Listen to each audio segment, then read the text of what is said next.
Welcome. My name is Robbie Borth. I use he, him pronouns. This is our second session of Barrow Keep. Richard is with us again to give us a tour of the keep, as it were, and we're very excited, I think, to kind of get launched into this second session. This is part of what I call the Ludoverse Lab, which is a little project of mine where I'm trying to get educators of various types together to talk about role-playing games, but also to play role-playing games so we have like direct first-hand experience with them, and then maybe give some kind of thought and reflection to ways in which these might be of use to us in classroom or teaching situations. So what we're going to do is introduce our characters that we created last week, and we got started on a little bit of play last week. So we'll introduce the characters, and then we'll finish it up with Richard, who will then kind of launch us into the play for this week. Just very quickly, my character's name is Anam, who is a hostage at the keep, although is a hostage from a family and has been kind of sent to the keep because my family was at war, and I was my family was on the losing side of that war, and I had been sent as a hostage to the keep to ensure my family's good behavior. So I'm not being locked up in the dungeon or anything like that. I'm given the ability to roam around the keep, although a few people might keep an especially close eye on me, especially the Archon's cousin Aegea, who has been spreading rumors about, and part of this is related to the fact that Aegea had lost a family member in that war, and so she is still at the keep and is causing trouble for me. The keep is currently being or paying being paid a visit by some pilgrims, and that has set Anam a little bit on edge because there was a previous incident where some pilgrims came in who turned out not to be pilgrims, but in fact were having their sights on some subterfuge in the keep. And at the very end of last session, Anam was having a conversation with Noman, who will be introduced in a second. And at the end of that conversation, there was somebody named Senin who stopped by and was setting off on a late afternoon ride, which I thought was a little unusual because the preparation had been made for a feast with the pilgrims, and you know, that the timing of that kind of departure seemed a little bit strange. Senin was also kind of wanting to find Esh and was concerned that somebody had gone missing from the keep, although Senin was not forthcoming with who exactly that person was. So that is an introduction to Anam, the hostage. Oh, I should also mention Anam is a beastbound, which means that she has some ability to, or he has some ability to communicate with animals, and in fact has a raven that accompanies him, kind of special animal pet. So why don't we go to Aaron next? Hello, Aaron, he, him. I play the character Esh, she, her. Esh was an orphan who used to pick up odd jobs for the consort of Barrow Keep. I had visions of fire and destruction. The consort believed me, I was right, and they have since taken me under their wing. In preparation for tonight's party,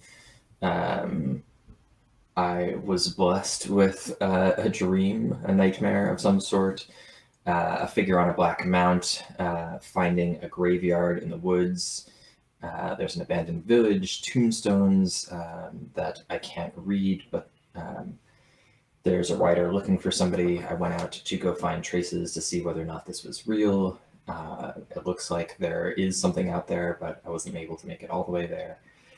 On the way back, we encountered the name of the...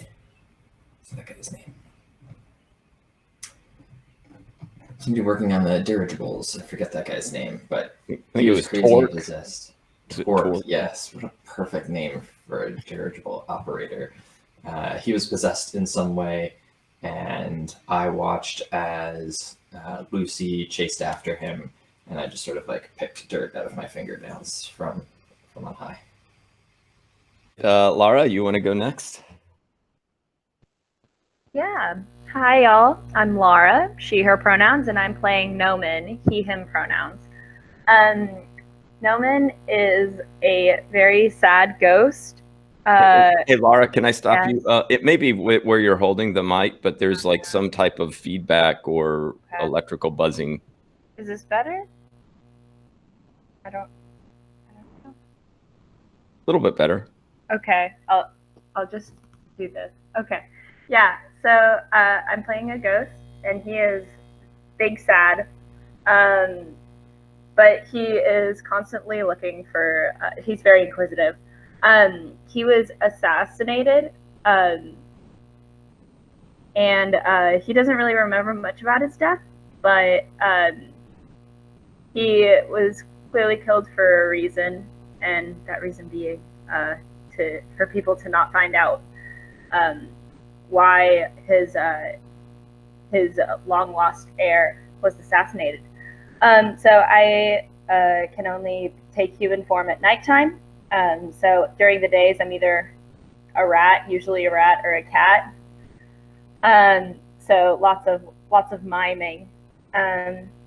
Yeah, Noman was not very successful about finding out many things last session. There were some very poor rolls, so hopefully we'll have a more successful session this time. I am Ryan. I use he, him pronouns, and I am playing Lucy, who uses they, them pronouns. Lucy is the lost familiar. So Lucy had been called forth by a sorcerer over a century ago, and has since kind of been on their own. They're kind of, aside from wandering Barrow Keep and causing mischief, I think their biggest concern is trying not to get sent back to wherever they were called forth from. Last time, Lucy noticed a weird star in the sky in the night, which turned out to be a sorcerer's eye. So the next day, Lucy flew up to where the eye had been and discovered that the eye had been kind of spying on, I believe it had a kind of like direct shot of where the nobles' quarters are. Could like see into their windows and things like that. That was all before he was spotted, or they were spotted by a young apprentice. And so Lucy dive bombed just outside the castle walls, which is where Esh had seen them. Lucy had just enough time to talk with Torque before Esh came up, and they both discovered that Torque was a little weird. Torque then bolted, and Lucy gave chase. And I think in the chase discovered that Torque was not actually Torque and was in fact some sort of cat person, and managed to kind of trip Torque up. And I think that's where we left Lucy. So hi, I'm Richard. I am the creator of Barrow Keep and want to thank Robbie and Ludoverse for having me on to run a game. It has been a real privilege, and I'm looking forward to kind of wrapping things up today and seeing where we get. let's pick up with Lucy and Esh over at a small landing for dirigibles outside the walls of the keep. We know we're in an alternate universe because they're dirigibles. It's a very old joke. Sorry. But the universe of Barrow Keep is a kind of a toned down steampunk universe. There are trains, but of course Barrow Keep is an old fortress. There are trains, dirigibles, possibly even steamships, but Barrow Keep is an old fortress, so there's not a lot of that in the immediate vicinity of the keep. You still have to sort of ride horses up or bring things up on carts or fly them up in dirigibles. Torque was very odd when Lucy crash landed near him last session because Torque A is an old friend of Lucy's, one of the few people other than the PCs to know there is an imp on the loose in Barrow Keep, and did not seem to recognize Lucy at all.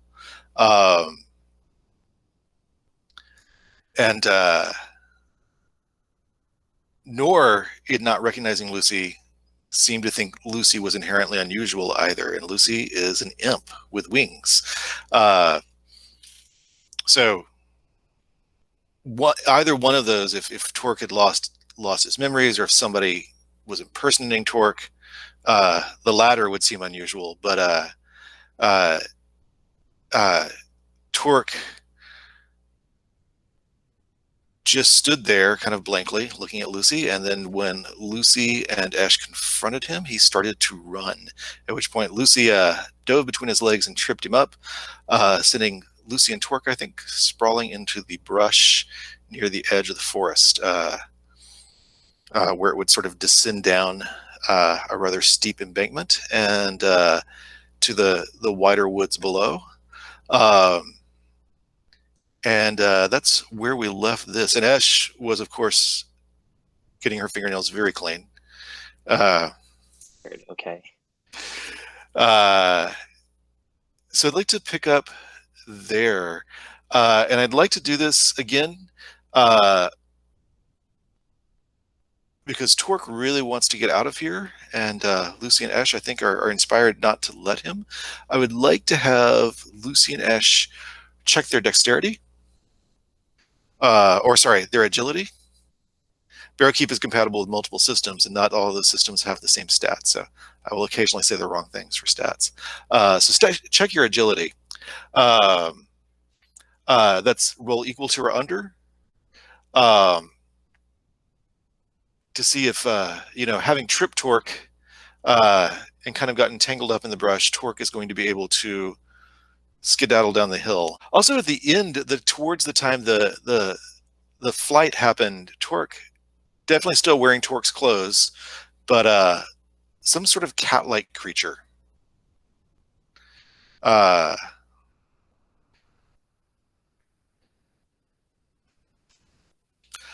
sorry, how did you do there, Ash? I'm sorry. I got a 5. And how did you do, Lucy? A 2. A 2. All right. So there is also a difficulty you would normally need to beat. It was 1. I should remember to tell you that. But both of you beat Torque, or you're reacting faster than Torque. Lucy, you're right there. Do you want us to check in with you first about what you're doing to keep Torque from sort of getting up? I mean, the thing about getting people knocked down is that you have to also stop them from running away, standing up and running away again, if you're going to kind of keep them in place. And you've sort of solved the problem of getting him to not run down the hill. What's your plan for containing Torque? Yeah, I don't Or think... the thing that appeared to be Torque. Yeah, I'm not sure that, I mean, despite having rolled being a clever illusionist or something, I don't imagine that Lucy's thought this through very well.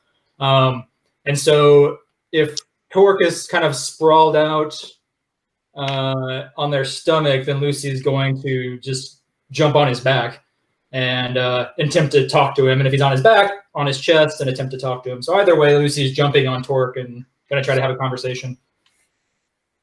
All right, so that's going to make it difficult for Torque to get up, and then we'll talk about like seeing if Torque wants to stand up. What are you saying? So if I recall, when I was chasing Torque down the hill, I think I tried to engage him then, like in conversation, because I was flying next to him as he was running. And I think all he did was flash me some cat teeth before I tripped him up. If I remember correctly. That's correct. So I think now what Lucy, now that Lucy's got Torque tripped, and am I on Torque's back or Torque's chest? Let's say Torque's chest. All right. So if I'm on Torque's chest, I'm like sitting on Torque's chest. I imagine I'm much smaller than Torque, being an imp, but I'm just gonna like. In this form, Torque is taller than you, but kind of scrawny. It's Okay. a little like he's a little like a humanoid cat. He's got an extended body and long legs, but very thin and lightweight. So has he reverted all the way back to being a cat person then? He like I said, has that sort of like if a cat's mouth didn't have a snout behind it, so it's just sort of flat cat's mouth and kind of cat-like eyes and fuzzy ears and forehead. The overall, not a cat person per se, but the overall effect is very cat-like.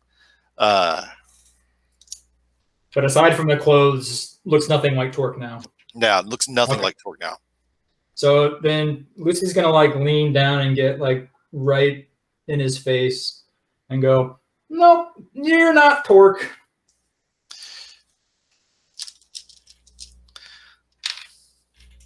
Ash rolls up around or just circles around to cut off the escape, and says, "I think you're right. This does not look like Torque." Oh, thanks for the yeah, good, thanks.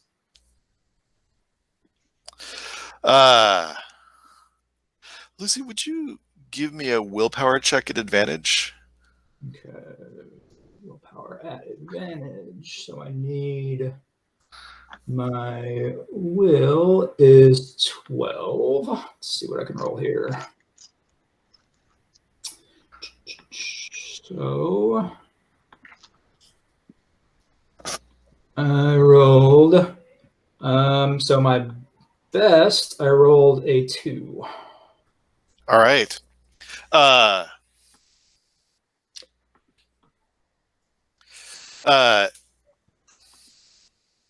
This cat-like creature who was Torque extends its arms, or their arms upwards, and splays their fingers, and sort of closes an eye and looks at you and says, "Well, you've caught me." So where's Torque? You got his clothes, but you don't look like him. What do I get for cooperating? We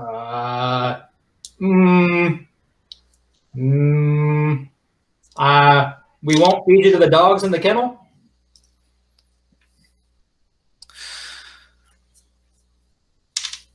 You weren't going to do that anyway. Maybe not. And I think Lucy's going to look to Esh, just kind of like, meh. Ash says, "Maybe if you tell us more about why you're here, we can see what it is that we can do to help you." And I'm looking at Lucy and just like shaking.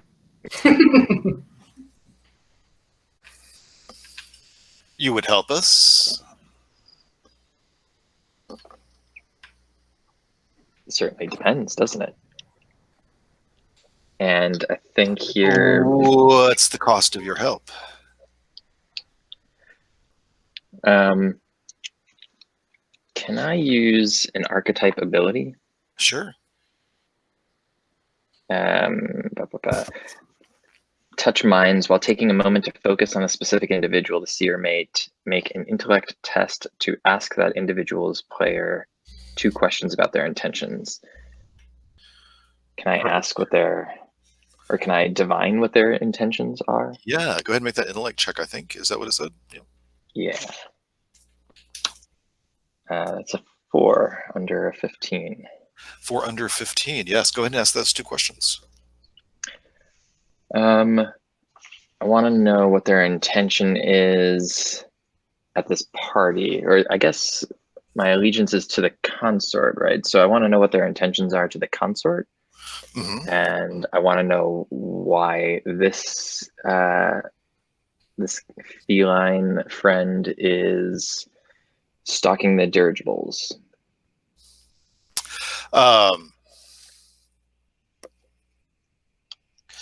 You can tell right away they have no interest in the consort, the archon, or anyone else in the keep. Oh. Or I should say, anyone else you associate with being in charge of the keep. They do have, and they think of themselves in the plural. This is not the non-binary sense of they. This is they are thinking of themselves as a cohesive unit of or group.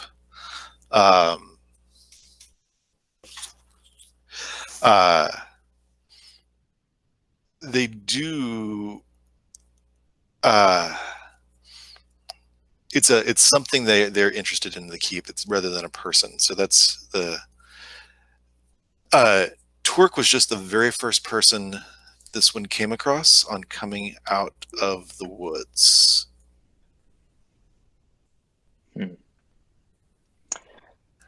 Then you might suspect that Twerk is not very far away. So I guess I'm going to look to Lucy and say, I don't know what you're after. Obviously, you're after a thing, not a person, and as such, I'm a forgiving person. Give us Torque back. Tell us what you want, and we'll talk. We will give you Torque back. They say that one very carefully. We will give you Torque back. And then nods to the cabin of the dirigible.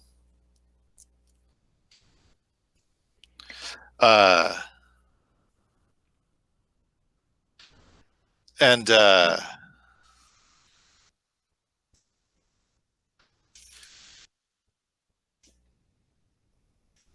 what was your second request? Or did you have a second term or condition that you'd name there?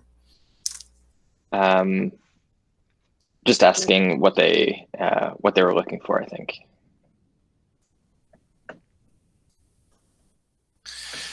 It's something that was stolen.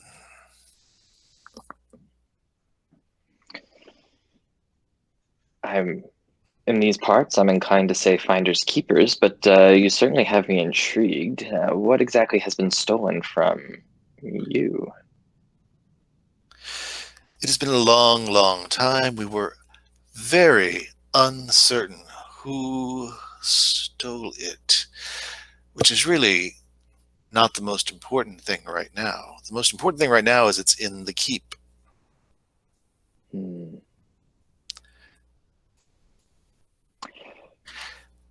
I look to Lucy and I shrug and I think I just say, well, I don't think we can help you there.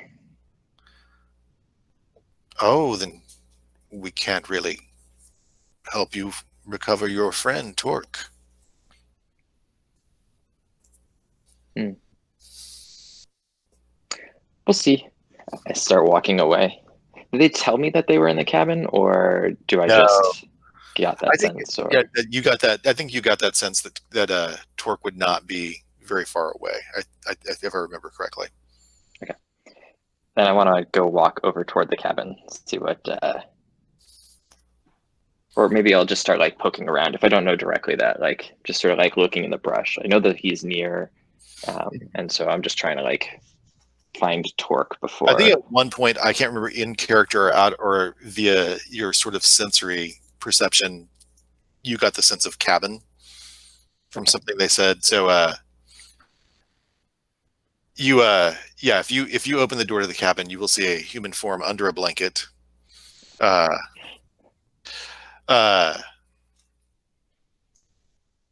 Certainly it's sort of loosely tied up, but mostly just under a blanket, very much asleep.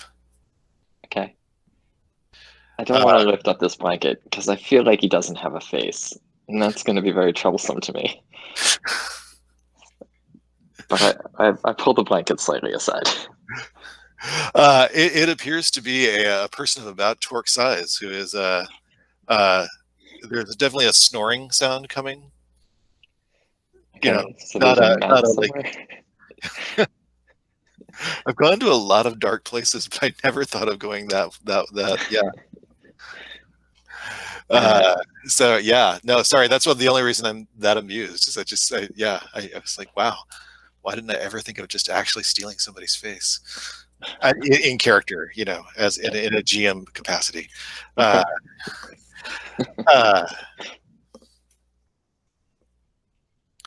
yeah, you don't see any signs of violence. You would suspect some sort of enchantment or magic. Ooh. Torque not known for taking long naps. Yeah. You know. So then I just signal to Lucy and I just say, his Torque is in here, but there's something amiss with him. Does he have his face? That remains unclear. The cat-like person so, yes. looks aghast. Yeah, I don't know. I'm sorry. I just went to a dark place. Sorry. And I guess I don't want to let this guy go just yet. How far away is the cabin from where we chased? And he's like, wait. If I am giving you Torque back, we should have a bargain, a deal, an agreement. Okay. What do you need? I mean, there's something inside the keep. I can't promise I can get it, but is that what you want? Is this the trade? Is that the agreement? The Pilgrims brought it. Okay. And sorry. No, go ahead. I was just going to say, what are our thoughts about the Pilgrims? I know I'm loyal to the consort, but do we like these people? They came as guests to the Archon specifically, so you don't know if the consort has any firm opinions on the Pilgrims. You know, there are a bunch of wealthy people from a nearby district, and they're definitely agreeing to trade. They're definitely doing trade agreements as they travel with their relic to donate it to a temple in the capital. Mm-hmm.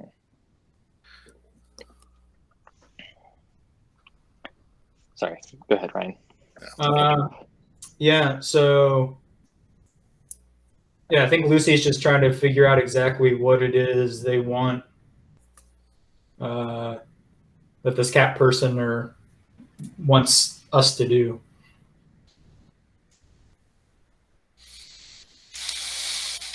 Recover it.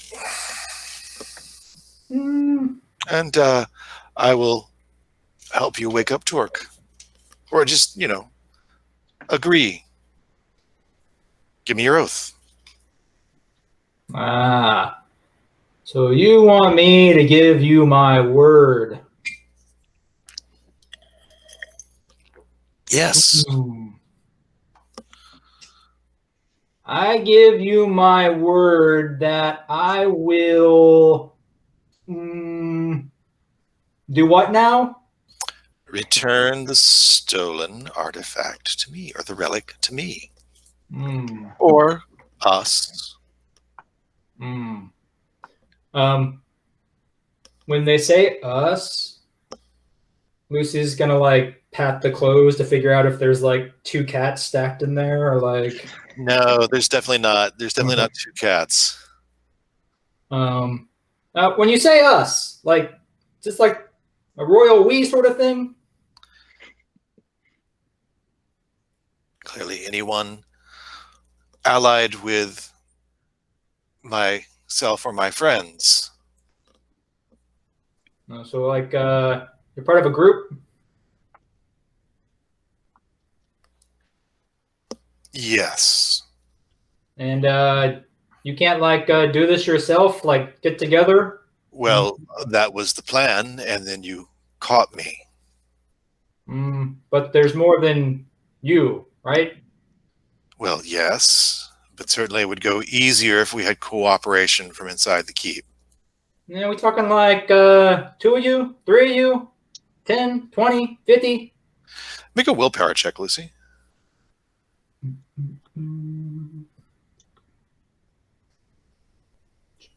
Difficulty 1.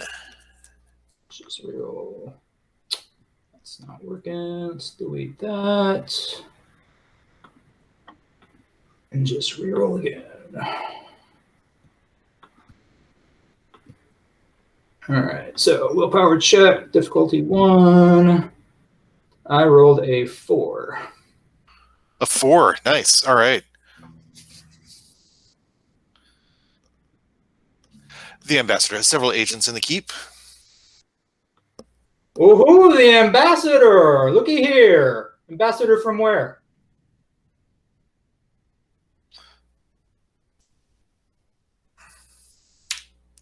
He says something in a language you don't know, Lucy. I don't think. You can make an intellect check, though, to see if you can roughly recognize. Okay. I rolled. Oh, nope. I rolled a 20. I definitely don't know it. You have never heard this language. Like, you don't recognize the language at all. Clearly saying a name. But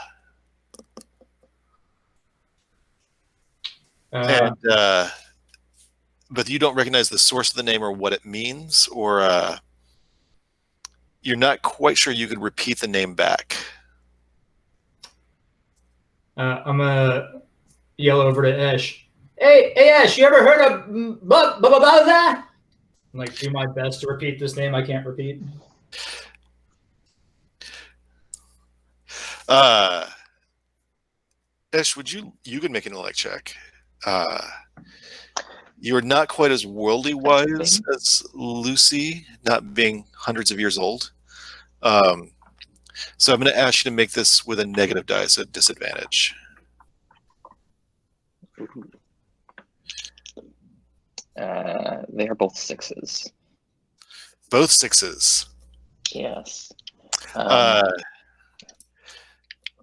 So I always feel like if you do something at disadvantage and succeed on both dice, you should get something extra. I'm also assuming you have something better than a 6 intellect. I know because I started everybody at least 8.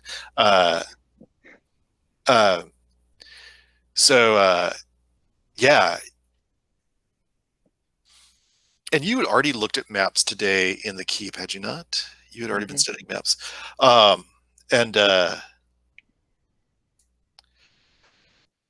Ish, you're not exactly certain, but at least some portions of the deep woods had, on some older maps, had this identifying name associated with it. And that would frequently be in those spaces in the woods where there were no markings or trail maps or indications of pathways or roads having gone through the woods. But they were still clearly decorated as zones of woodland on the maps. And it was always strange older maps. frequently an indication of a crown or something that you would normally use to indicate a district of the realm, over the name of the woods. Something similar to, but not exactly like that. Sure. So I think very intrigued. it sounds like that, but you're not exactly sure. And you know, one of those nearby sort of zones was near the old village in the forest, the abandoned village.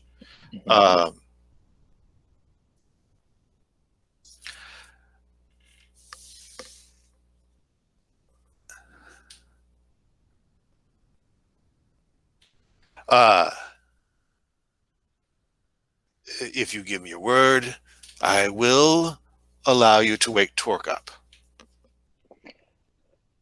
Esh is very intrigued by hearing this name. Give him back this shirt. I think we can take the shirt if we would like the shirt, but you said something. Unless I give it to you. You've said something very interesting to me, and I'm wondering if I might sweeten the pot. I want to meet this person that you've mentioned. The ambassador?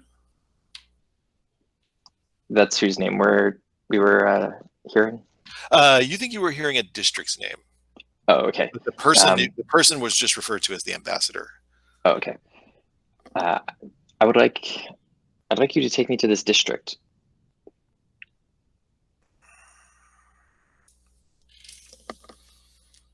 Are you a person of some importance? Of course. Looks sort of dubiously at you, Ash. Lots of people think they're important. You didn't ask that, did you? I right now am of a significant amount of importance to you, as my associate Lucy and I control whether or not you survive. You keep adding terms to our bargain, and you've not agreed to any of my terms. That is certainly fair. Can I roll an augur? Given a moment to divine fortune, a seer can make an intellect check to see whether a proposed course of action will likely result in good or ill fortune in the near term. Yes. I want to see whether or not helping this this creature is likely result in good or ill fortune in the near term. And you had already sort of gone to look for the person you knew was missing today, had you not? Ash, you were the one who sort of went out to, and you definitely saw them wander off the road. All right, so, and how did that go? That intellect check? I got a 14 under 15. Nice. And it's sort of like your path of helping this person would lead to weal or woe, or some mix. Would you read the description of augur to me again? Sure. Divine of fortune. For the audience at home. Make an intellect check to see whether a proposed course of action will likely result in good or ill fortune in the near term.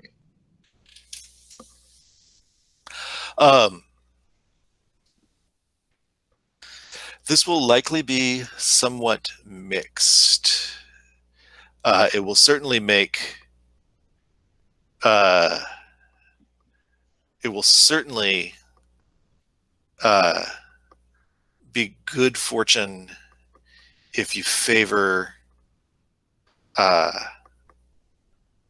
cat creatures of the woods. It would certainly be ill fortune if you are favoring the merchants who are on their very dutiful, pious pilgrimage, which involves a lot of binge drinking and negotiating contracts. But we're still allowed to drink, right?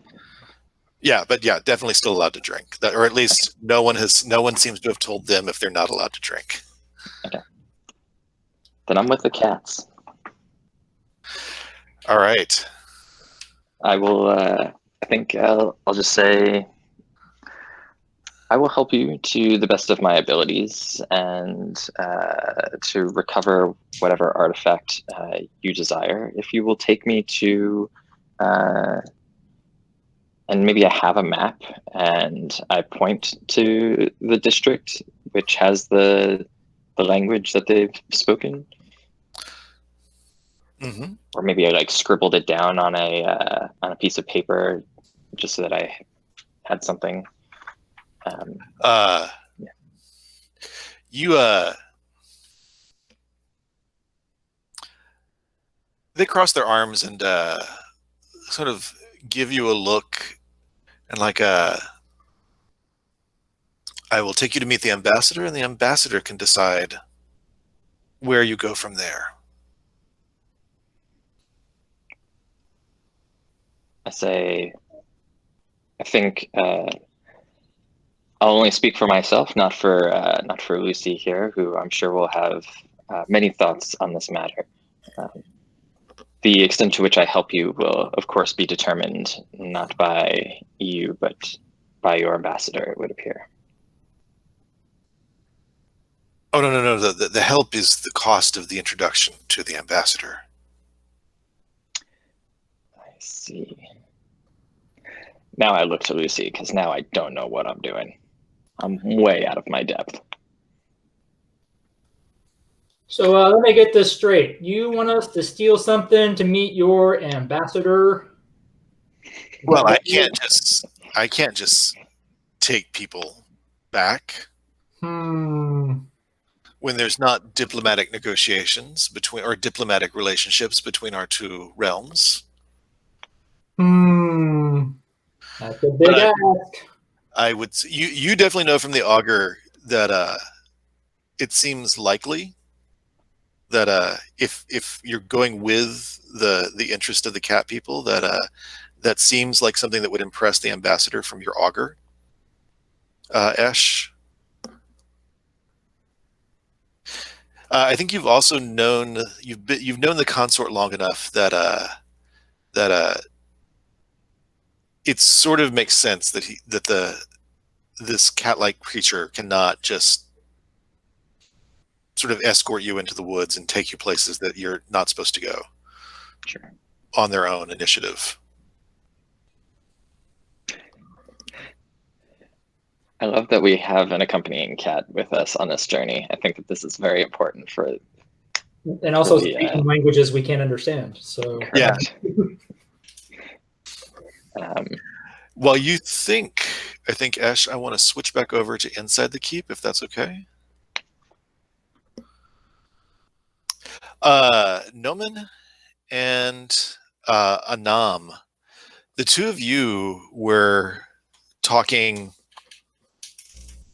when you saw Sinan was mounting up and heading off into the woods, had a few of his own attendants around, and a huntsperson from the stables, sort of to act as a guide.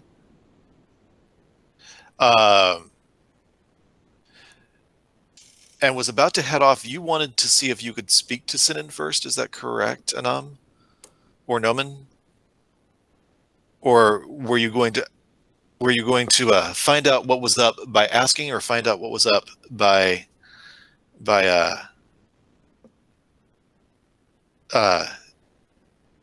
whatever means you can think of? Yeah, as I recall, yeah, I mean, and Sinan had been wanting to know if we had seen, or if I had seen Esh, because I think Noman was in, I believe, in cat form, correct? Correct. And also was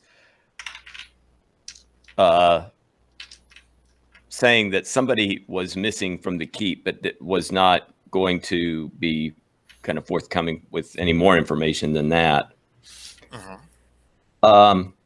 I also think I do recall seeing, I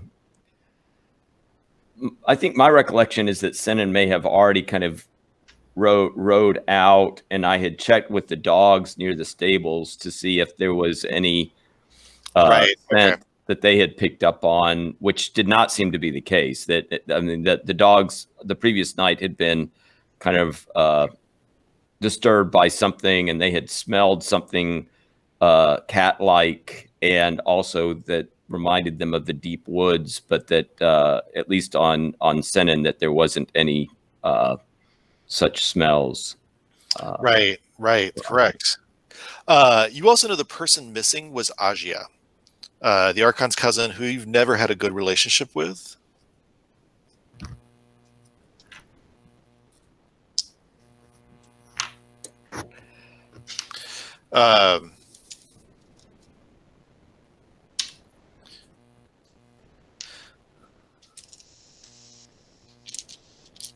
And so Sinan may be hoping to do an improv search party and impress people tonight by riding back in at dinner time with a rescue.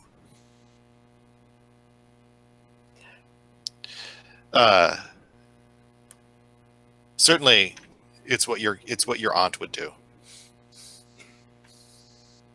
or what your aunt would say people should. It's perfectly fine to do good deeds, but as long as people notice. I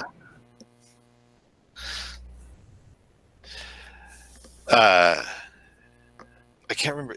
That sounds very Senin to me.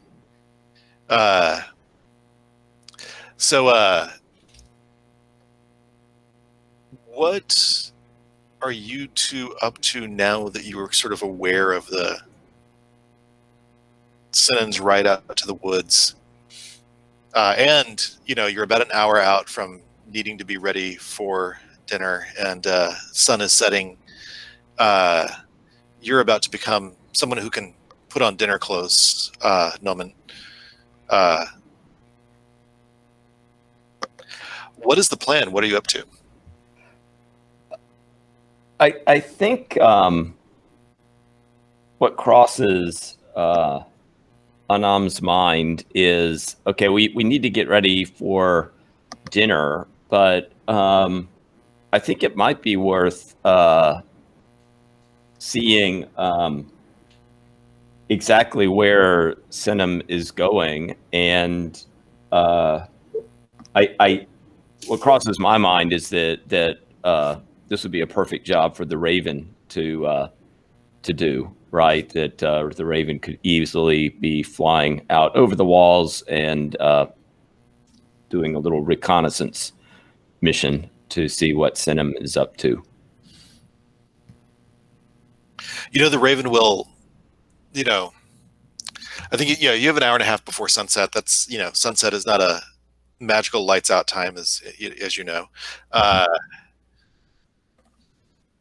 Despite what several TV shows would have us believe, where, the sun sets and immediately lights go out in the world.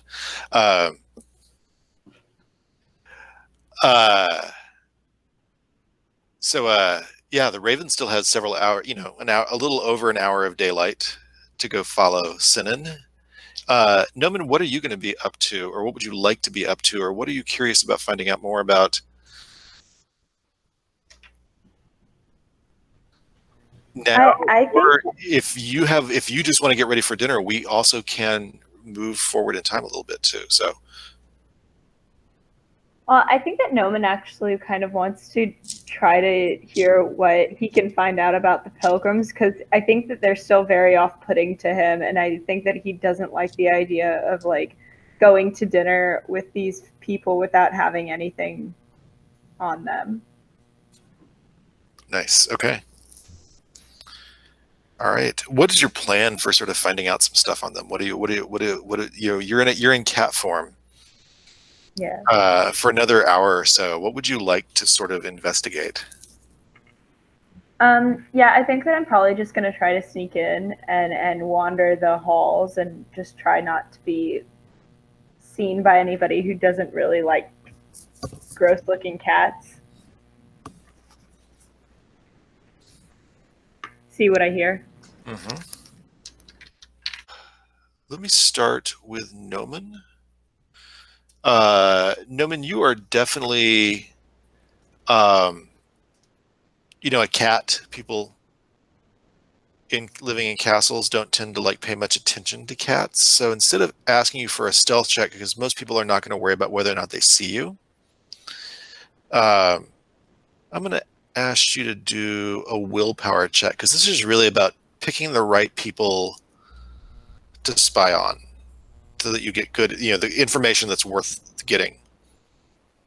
And I just have to roll under? Yep, equal or under.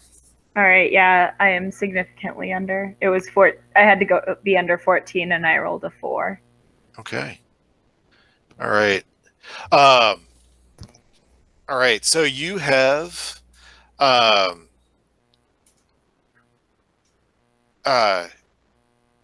sort of,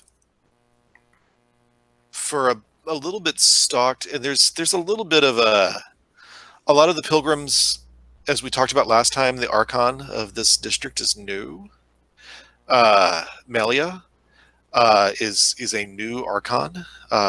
Was not related to the old family, and I believe that Melia was from a distant family, and not particularly popular with local aristocrats. So there's a lot of just suggestions that Malia is not particularly couth, does not respect local customs, and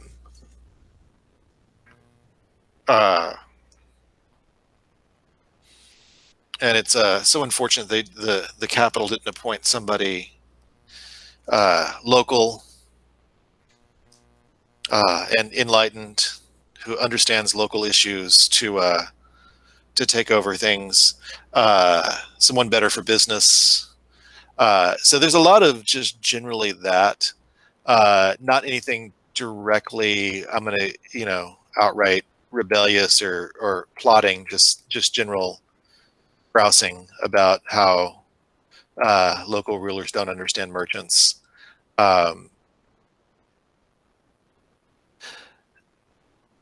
However, in addition, there is also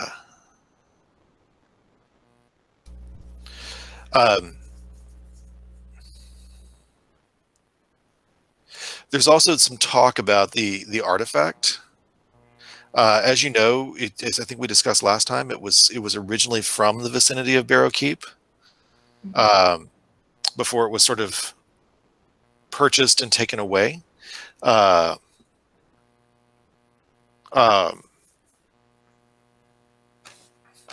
And some references to it being found in Barrow Keep, having been sold by a previous Archon. Malia is not related at all to the prior Archons, and the current ruling family, per se, is not related at all to the prior Archons. But about 100 years ago, about the time that the local nobles took out the squire who who took out the knight who was the heir, who was your knight. You were squire to that knight, and about that time is when they took something from Barrow Keep, traded away something in addition in assistance for some help, and it seems to have been this relic, which is now being carted off.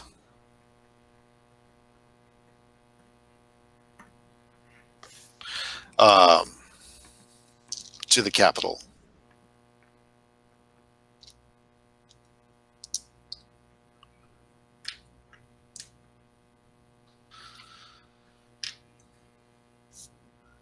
Do you have any specific things you wanted to find out while you were stalking? I mean, I think that maybe one thing. I'm looking at my. Okay. I'm kind of wondering. I want to know if there are any more rumblings about the murder that took place 100 years ago, and what's related, if this is related to that, or if that just was happenstance. It seems like this is deduction on your part.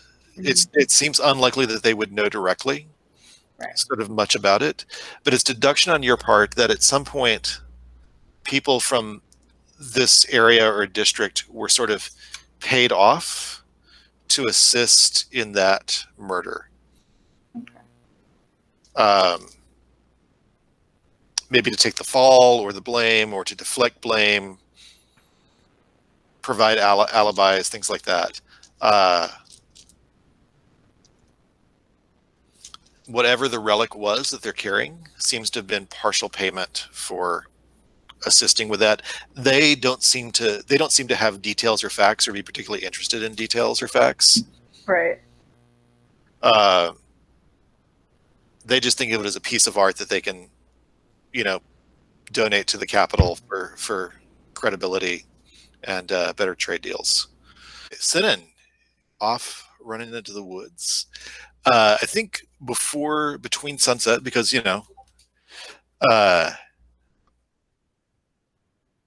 ravens, always people are surprised, don't see well in the dark, like most birds. I think we have a weirdly few birds that see in the dark in the bird world.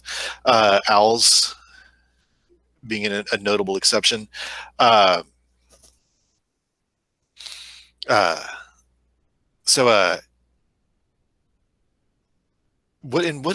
is the raven's name? I'm sorry, I forgot it. It is Rivel. R-I-V. Rivel. Yeah. Rivel follows Sinan's little company for some time. And the hunter that they took with them is oddly active and seems to be seeing things and tracking. And then right about you follow along for a while.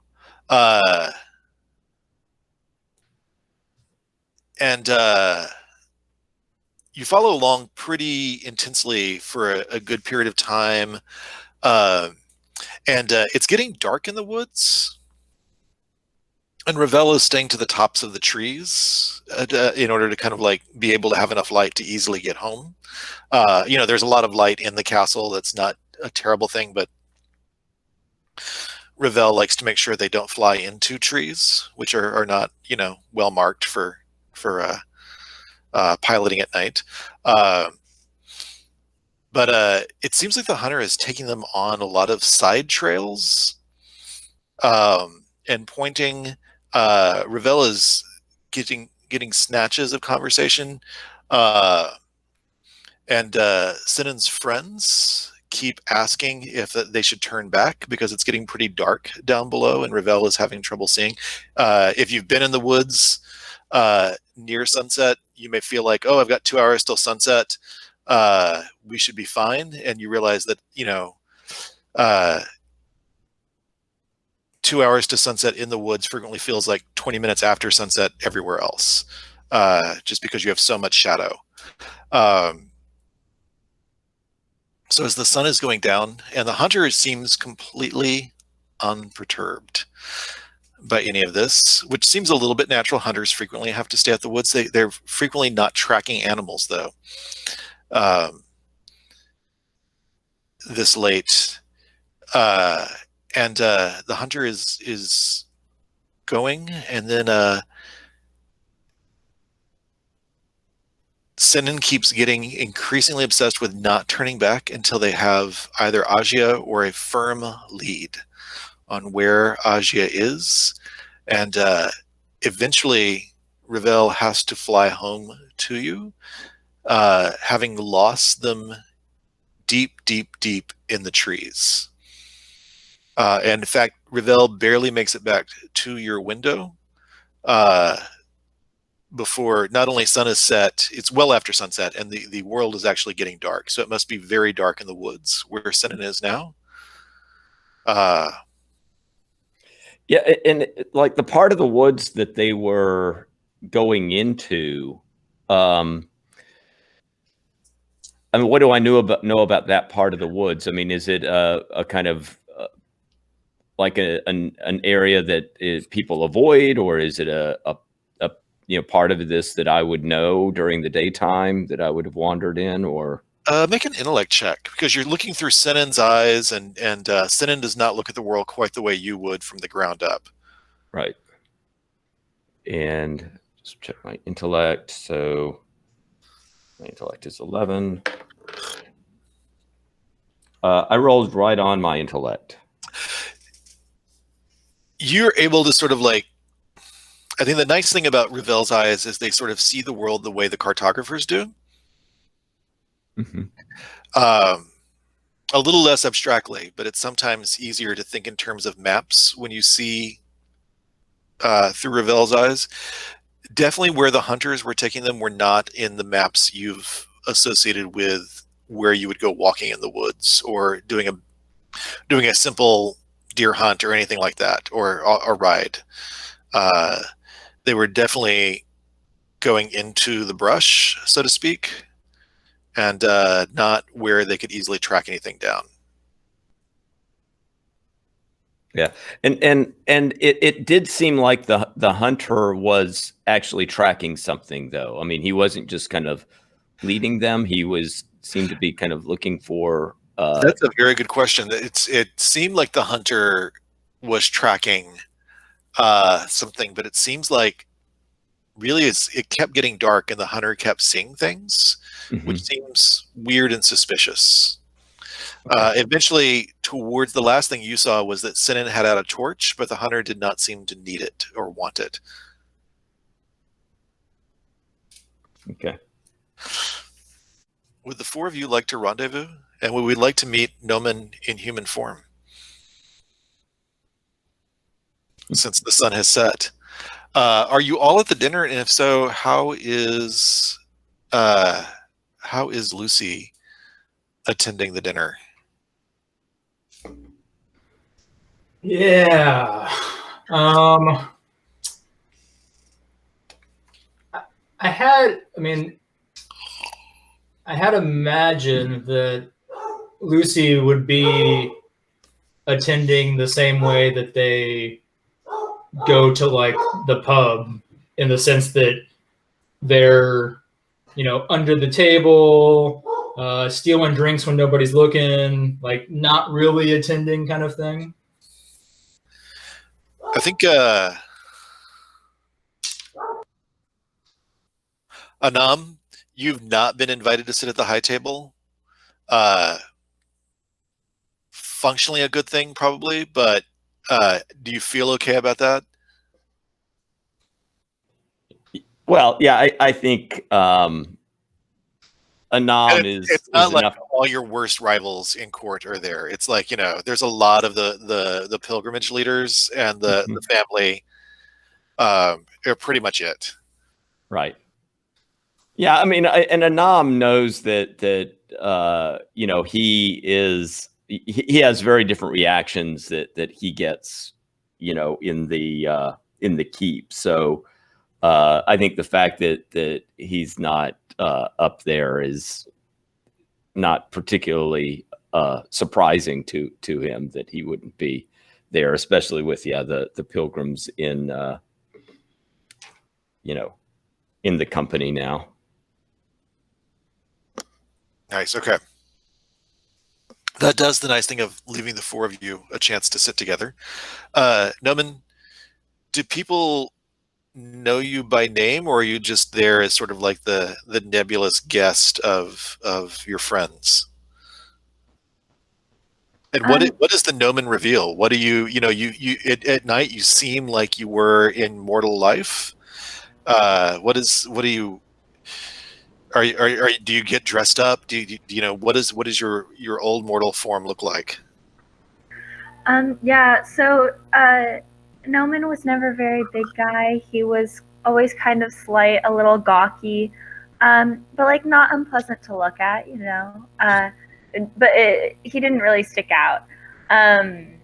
He wore clothes that maybe they were like just a hair too big for him.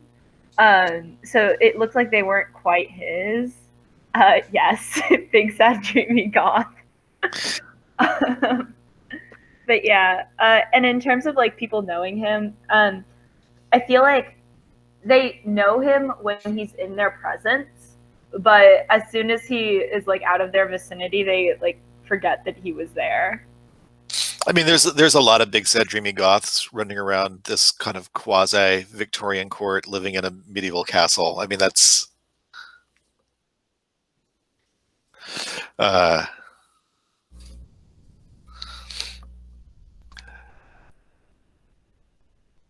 so yeah. Thank you. No, what do you what is the all of you had to dress pretty quickly, I assume. I mean, not Lucy. Lucy got to wear whatever Lucy wanted to wear. But what are all of you sort of showing up to the banquet as? You know, when you do when we see you sneak in, walk in, enter, however, what are we seeing?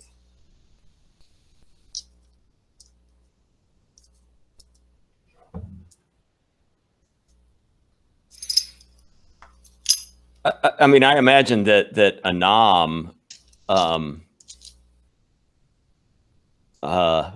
you know, Anam does like to adopt that kind of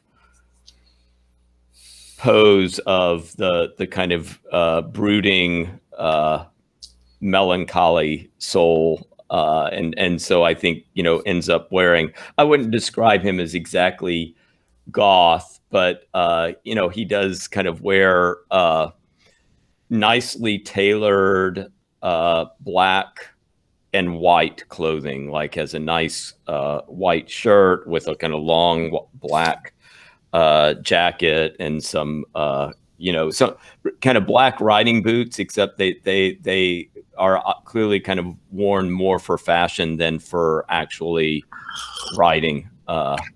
You know, that he has that kind of look to him. Do you wear any crest or colors of your home family, or do you keep that simple? I think I do, but it's a subtle thing. I mean, it's not kind of going to be like in everybody's face, but maybe something like a bracelet that he wears, where if somebody looks kind of carefully at what is on the bracelet, they will see the kind of crest of Anam's family. Nice. All right. Noman, you know, you only get to be human, you know, at most 12 hours a day. And right now it's summer, so you only get like 6 or 7, sometimes 8 hours. Yeah. So I think that Noman is wearing like this very nice white shirt that kind of like billows at the wrist, and wears this kind of dark blue cloak with like silver thread lining, and those are the colors of his family, but nobody remembers them, so it's more for him than for anybody else.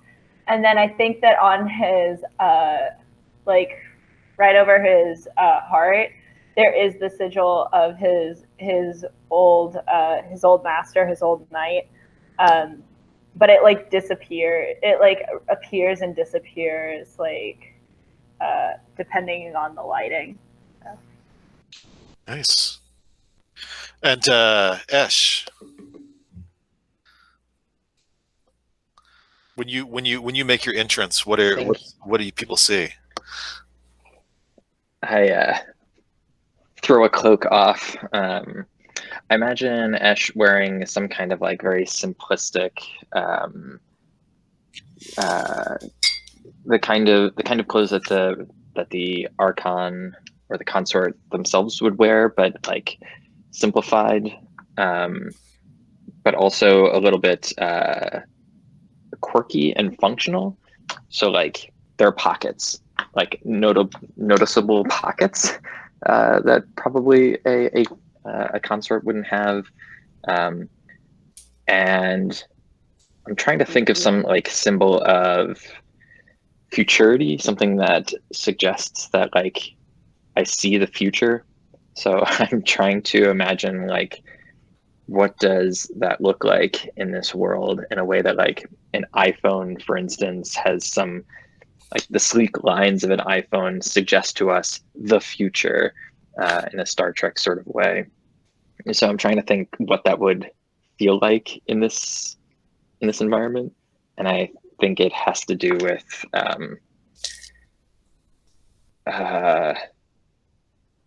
don't know.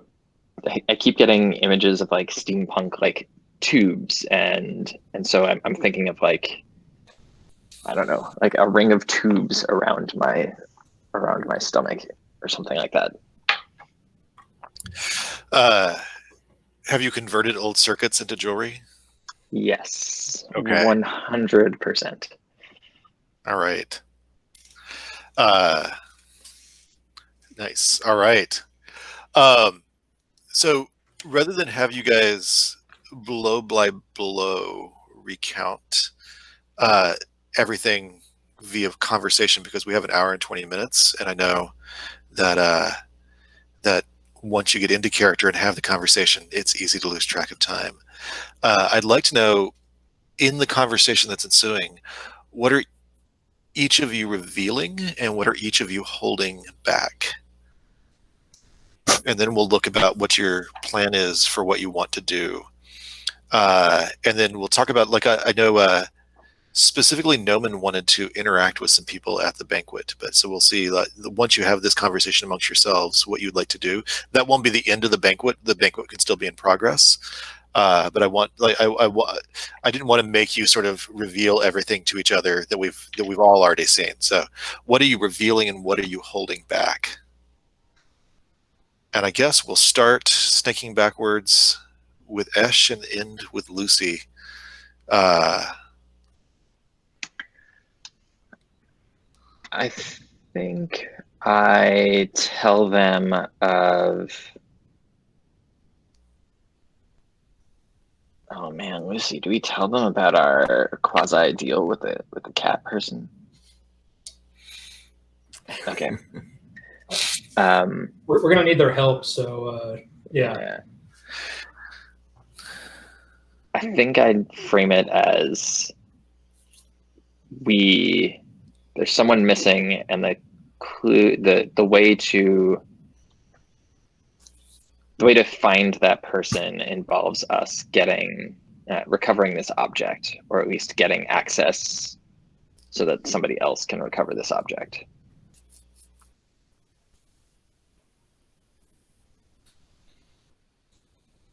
But I'm not telling them anything about my dreams. I'm not telling them anything about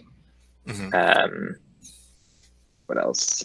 My investigations, I guess. I think I just tell them, I think it's a place in the woods, or I know it's a place in the woods. I just don't know how to get there quite yet.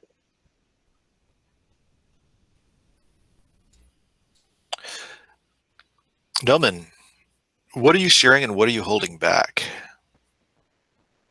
Yeah, so I think that Noman is going to talk about specifically where the artifact is, and then maybe include that it had been found and sold about 100 years ago, but I'm not going to go into detail about how I know that and how I am related to that, because I don't know. Does everybody here know that I'm a ghost? Or, yeah, a ghost? I think your friends do. Okay. Okay. I mean, they know you. They know you wander around in human form at night and animal form during the day. All right. Yeah. So then, yeah, I guess what I'm not going to be revealing is that I have a suspicion that it might be related to my death, but I think I'm going to, yeah, because that was a traumatizing time. We don't talk about that.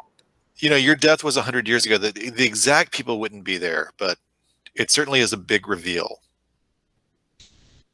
Or maybe not the biggest reveal, but certainly why. Yeah, certainly a bit of information. Anam. Yeah, well, I think Anam, kind of hearing about this artifact and a little bit of that history, Anam will,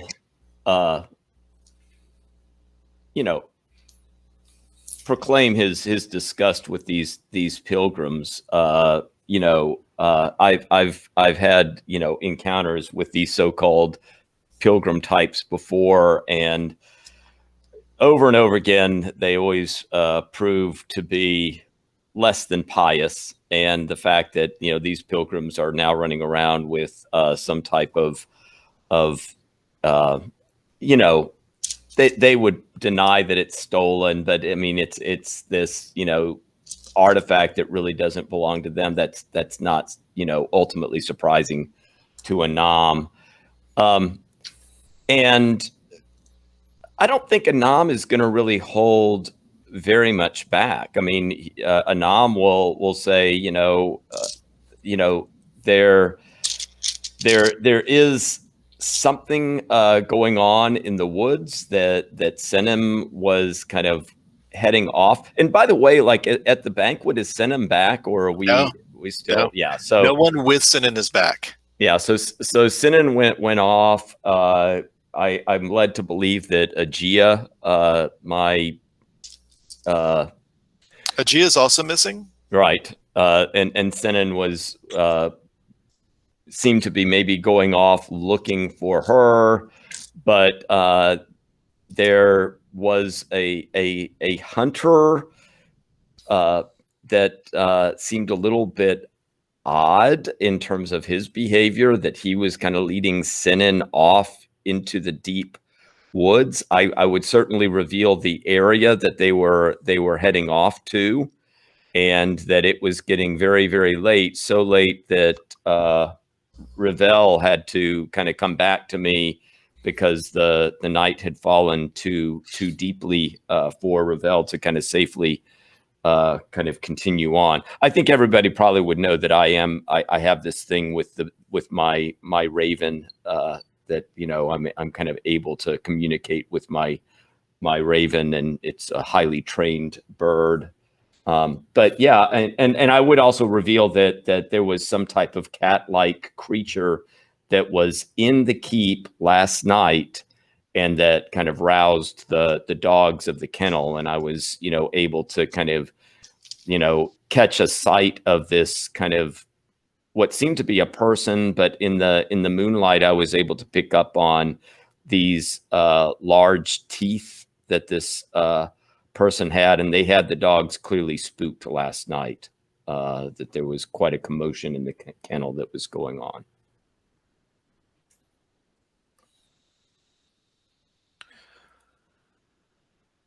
Lucy, anything specific you're revealing and anything you're holding back? And I know some of that was covered by what Esh revealed or held back, but So Lucy spills the beans about everything. I don't think they hold anything back. After like being in Barrow Keep for over 100 years, like all this skullduggery and politics and stuff, like they're not having any of it. They don't care. And so if they know, especially with like their friends who, like they feel like they can trust, and there's not a lot of people in Barrow Keep like that. So Lucy just everything.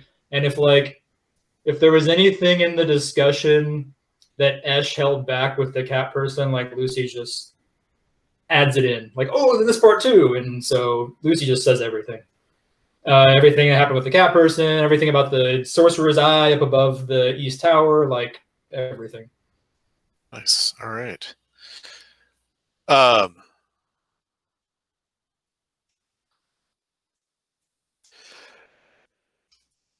The major courses have been served. This is the break course that comes between.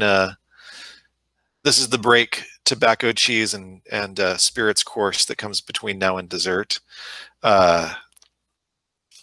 In fashionable society now, where people tend to move around and relax their high table, low table social barriers. Get to talk to people. That is a really good question, Aaron. There is a small selection of cheeses, including a not sharp cheddar, and a couple of sheep's milk cheeses that are quite good. They're all sort of like the pre-dessert cheeses. They're the after dinner cheeses. If you ask me what kind of tobacco, I will have no idea.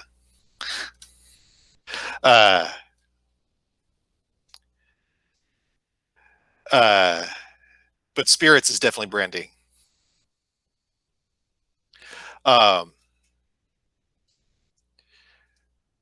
You're free to sort of move around and talk at this point. Yes, Pecorino, definitely. Yeah. You're free to move around and talk to people at this point. You're always free to move around and talk to people, but it's a little bit gauche before sort of dessert. To sort of walk away from your assigned dinner companions or your chosen dinner companions. What are you doing? Who would you like to check in with, talk to? You can certainly leave the room without drawing attention to yourself. Even leave the room in groups. But dessert and dancing are coming. What are the four of you up to during this? I will also reveal this may not be the worst time for a heist, but there may be people you want to talk to first or check in with first. Ilias is certainly trying to catch your eye, Esh, in Ilias's subtle way. She's trying to catch your eye without looking to anybody else, like she's trying to cut your eye.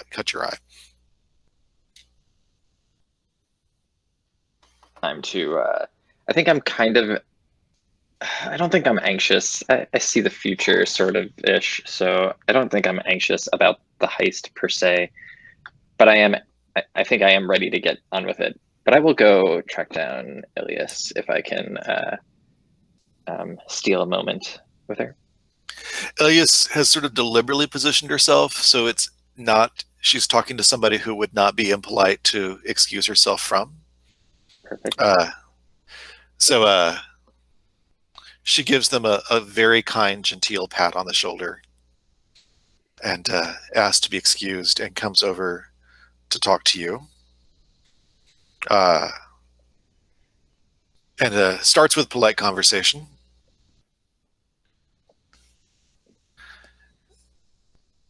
And ask you if you have seen or heard from your dear friend Sinan. I have not. Are they? I hadn't even noticed that they were missing. I'm sorry. I must have been swept up in the party. Do you? Sinan is not here. Asia is not here. And this is not according to your design? Oh, far be it from me to design anything. You are the grand architect of my life, to be sure. That always charming Arcaneer, who works on the sky ships, is not here. Where is everyone? I mean, there's clearly so many people who are here. Yeah. When she mentions Torque, I think it just like scratched my neck. Getting the hot itches. Is something wrong? Oh no, certainly not. Torque, that's the name. I was trying to remember the name. I felt embarrassed that I didn't know the name. But yes, Torque. Yeah, you're right. Torque isn't here. Does it worry you? Are you troubled by this in some way? Asia is not particularly prone to skipping a meal. Mm-hmm. Or going off on her own, and everyone's telling me they've not seen her all day long. Sinin certainly never misses a chance to be obnoxious. This is true. I'm sorry, I hate to disparage a friend of yours. My friends are your friends and no further. But what you say is true. It is certainly curious that they are not here.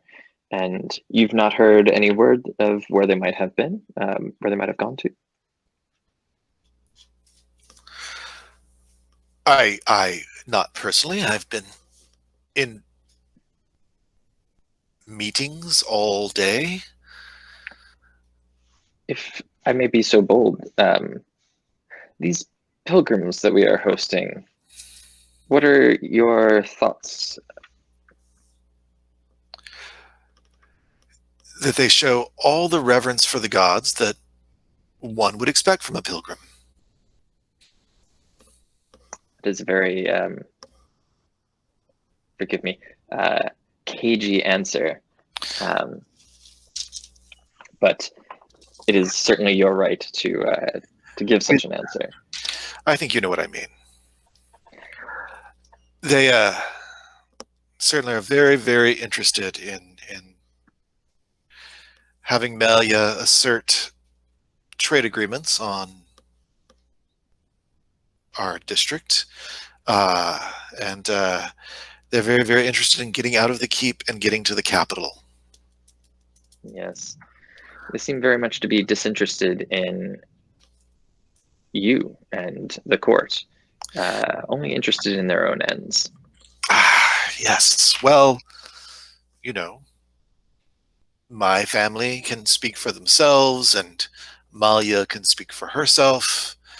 And I am just the consort of Barrow Keep. Certainly no one who they would express any interest in. It is certainly a shame that they do not understand what they are missing. A shame for them.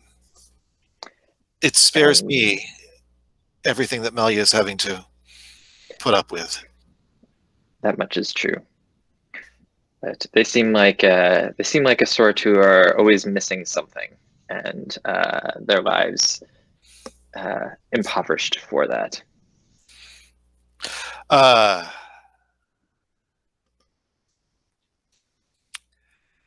This is why I like you. Thank you.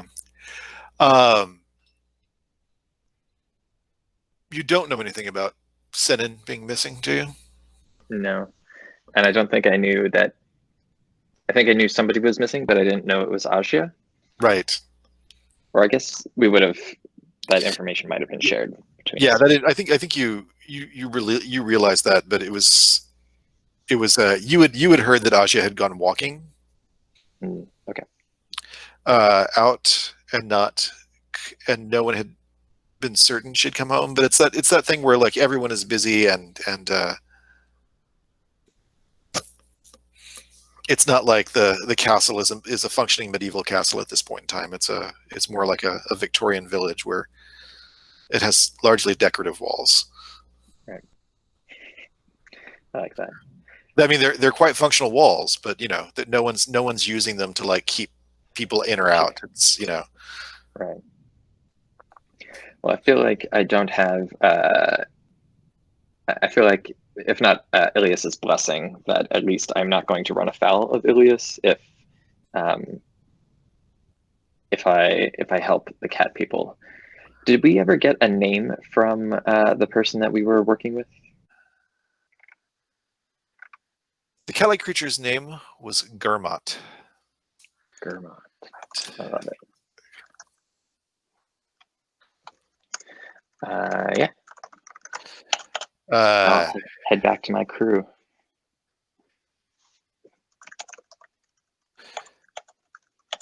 Noman, anything you would like to do now that it's sort of pre-dessert course and you are free to circulate as you will, including you see several of the people who are in the party of pilgrims sort of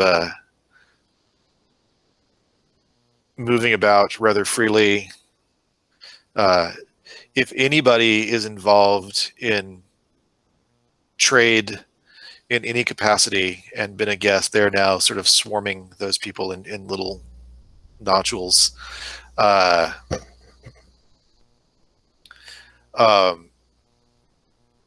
are you doing?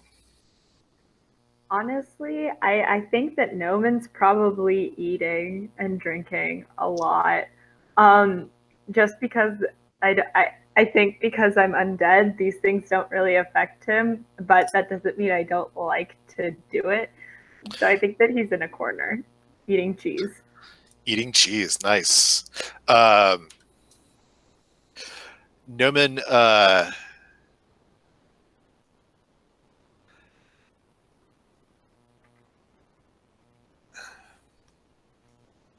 would you make me an intellect check?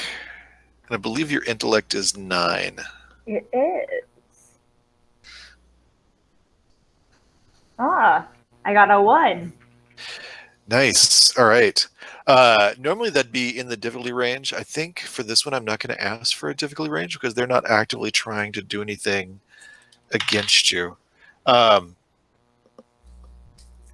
So let's just call that a success. And since you got under,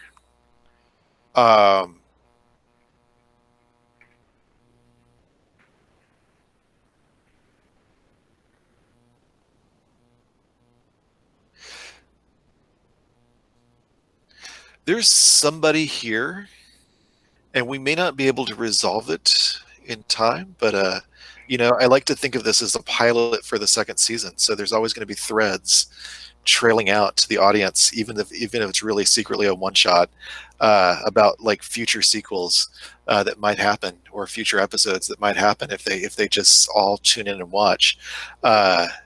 You definitely see somebody among the merchants who is oddly familiar to you, or among the pilgrims who are all also, you know, wealthy merchants, who is oddly familiar to you.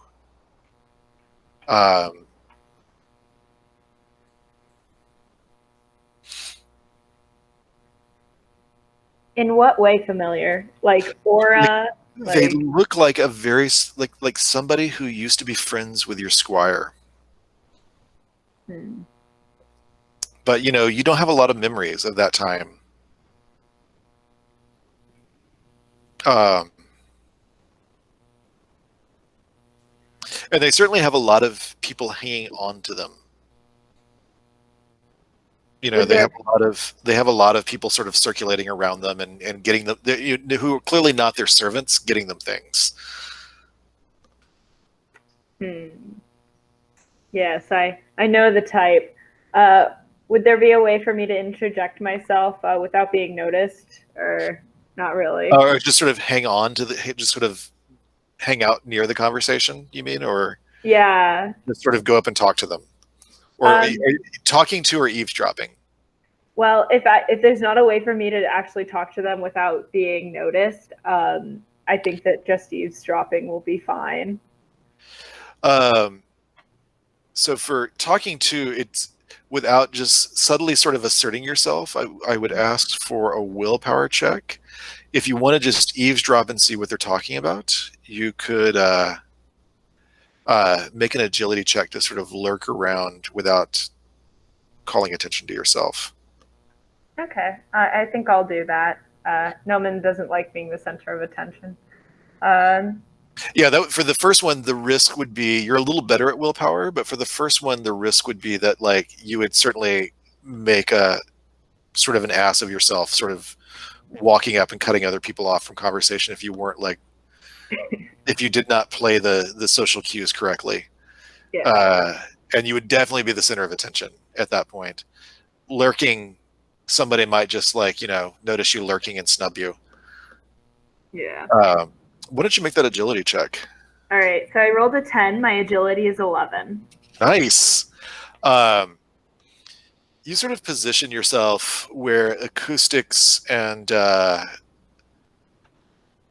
it's a lot of what you already learned, except not only do they look visually similar to you, their voice is weirdly on point for you. Like, it's just like, it also strikes you that for somebody to be this in the middle of things, they look very young, like just a few years older than your friends. About as maybe young as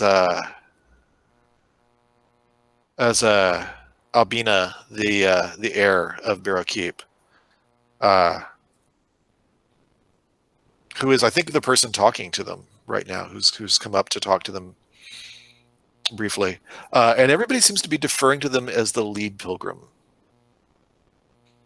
So I think you might guess that what you found out, about the relic being the possession of the lead pilgrim, this is the lead pilgrim. So either if it was really small on his person, which I think you suspect probably not that small, but or in his apartments that he's been loaned. Do we catch a name? Let us go with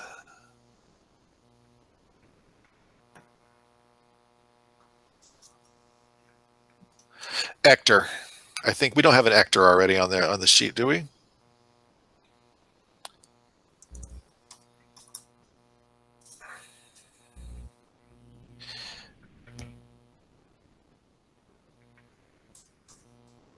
no, yeah, I think that we don't have anyone named Ector on the sheet yet. All right. I think that we see Nolan kind of peering from behind a pillar, with like just kind of shoving cheese into his mouth, just like kind of looking at this scene and just kind of being a little unsettled, and then scurrying back to his team members, hoping to get a moment alone with this interesting fellow in some later season. Esh, you definitely there's just to answer a previous question I'd forgotten to answer. There is definitely at least 2 really good blues on the cheese spread because it's a dessert cheese spread. So, Anam, what is it you're up to? Yeah, I think during this phase of the meal, I think Anam would be looking around at the pilgrims, trying to pick out like maybe one who was younger and also who seemed to be really kind of enjoying the food.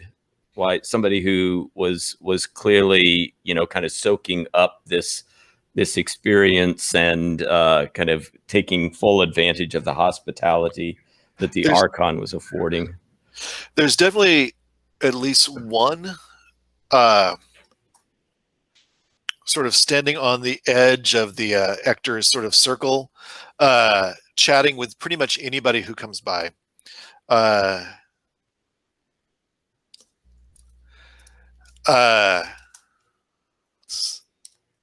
One second.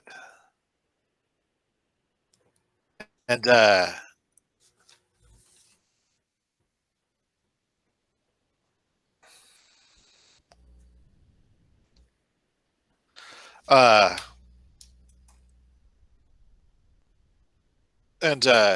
just super gregarious, but not really in a particular circle. I think as Albina slips away from Ector, she talks to Albina for a while, and just she seems very full of life. She's very energetic, and pretty much enjoying everything that kind of comes her way. Like, she compliments everyone on everything anybody hands her. Yeah, so I think given that, I think Anam kind of takes 2 glasses with some, I guess, it would be a kind of nice after dinner wine. I think we had established last session that Anam likes to drink, especially really nice drinks. And so, he'll fill up a couple glasses and bring them over to this person and kind of says, oh, I saw you standing here, and I have this lovely dessert wine, special vintage, and thought maybe you would like to have a little taste.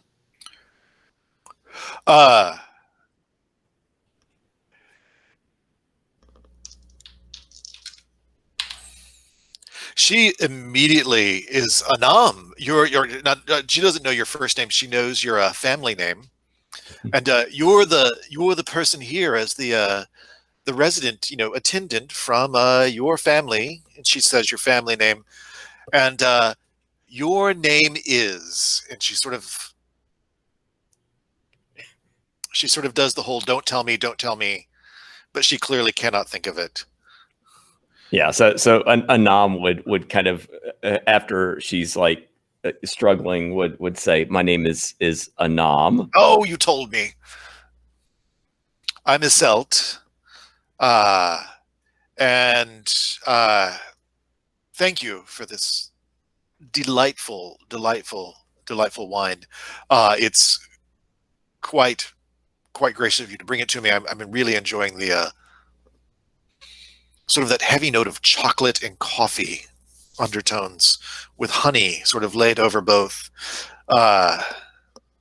It's quite phenomenal. I see you are somebody who knows their fine wines. A little surprising given the rather devout and zealous company that you keep with these pilgrims. I hear that you have been involved on a very pious journey. How is that treating you so far? Well, I've always said that if the gods did not want us to enjoy the bounty of the world, they would have taken it away from us long ago. Yeah. I mean, not only do you know your wines, but you are also possessed of a very wise and sage mind. A keen theological mind is what I like to describe is how I like to describe myself. Well, speaking of theology, I've heard that one of the main focal points of your pious journey is that you are carrying a relic with you, that you are on this journey to take the relic off to the capital. Oh, yes, that should work very well for the negotiations we would like to do in the capital. But once I have 2 glasses of wine in me, I have a far better head for theology than I do for business. But it's good for us to make lavish donations to the temples in the capital, so that the everyone in the capital remembers that our little remote district is out there receiving large shipments at a very profitable port, and can make better accommodations for helping us get those shipments inland to other places. Yes, and we are both alike here at the castle, and that neither one of us are really residents of this place per se. Have your accommodations been acceptable? I love staying in old places like this keep. It's just, you can't get the sense of solidity in a newer manor house. But good God, somehow humid, drafty, and too hot all at the same time. You know how it is. Yes, I must say that they have put me up in a room that they think is equipped for me, but I do like the picturesque view that I get out of my window, but I must say that the environmental controls around this keep do leave something to be desired. Oh, my window looks out over the stables. Oh, yours does too. So I cannot bear animals. I I mean, put me in a carriage, please, and then take it to the train station. Yeah, well, I've heard that you are destined for the train station. That's what you are going to be using for the final leg of your journey. Thank goodness. Thank goodness. I don't know how people went on pilgrimages before there were trains. It's hard to imagine, like they the idea of walking or perhaps being on a horse. So tell me, I noticed that you didn't bring the relic to the dinner for viewing. Have you? Where do you keep the relic when you're off enjoying dinner and such things? Would you do a willpower check to see how obvious that is? Okay, my willpower is. I rolled an 8, and my willpower is a 13. Oh, no, that boring thing. No. You of course presented it in front of the Archon, so the Archon could inspect it and confirm that it was an actual relic. Several scholars wanted to look at it. Apparently, it was once something that was in residence of Barrow Keep, and then it was given to us. Very strange history. No head for it right now. But all the confirmation papers were signed, and then Ector has been the Archon, of course, offered to keep it in the vault of the keep, but Ector has preferred to keep it in his rooms. That's probably just as well. And with the you never can tell with these relics. I've come across some relics that were bejeweled and magnificent, but then I've seen other relics that were just like pieces of wood or plain pieces of cloth that people have revered. So it really does become quite a mixed bag in terms of what actual interest one might have towards such things. Trust me, believe me, I understand. Spending as much time as you do among the old families, you've probably seen a lot of relics. Yes, I've seen all sorts of relics. Some of them actual things of value, and then I kind of nod to some of the older members of the party and say, and some of the relics are still walking among us, it seems. Oh, are they ever? But they have excellent taste in wine and fairly okay taste in cheese. Yeah, and I think with that, moldy things. Yeah, I think with that, Anam is probably happy to, kind of probably fills up another kind of glass of wine and says, "Oh, and I'm just kind of trying to talk to some of my friends. So very nice to talk to you, Iselt, and I hope before we leave that we might have another conversation."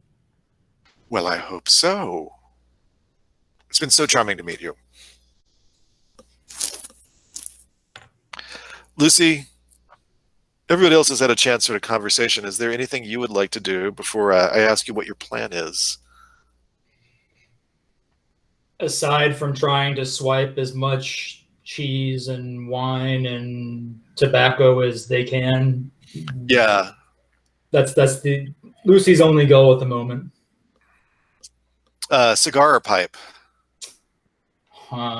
Probably cigar. Okay. I mean, a small demon with a stogie is kind of iconic for the genre, or at least the comic portions of the genre. But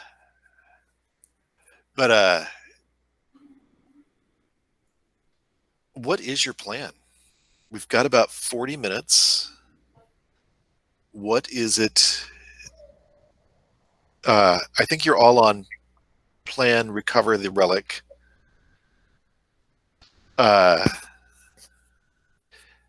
You have a rough idea where it is? What's the plan, strategy, people you would like to involve, people you would like to avoid involving?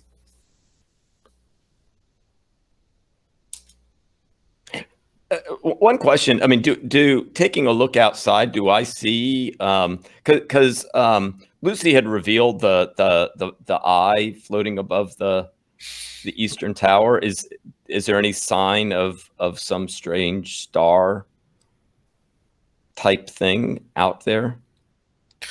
Why don't you go ahead and make an intellect check? All right. I rolled a 1, so it would depend on if there's difficulty. There's not a real difficulty there. I think you are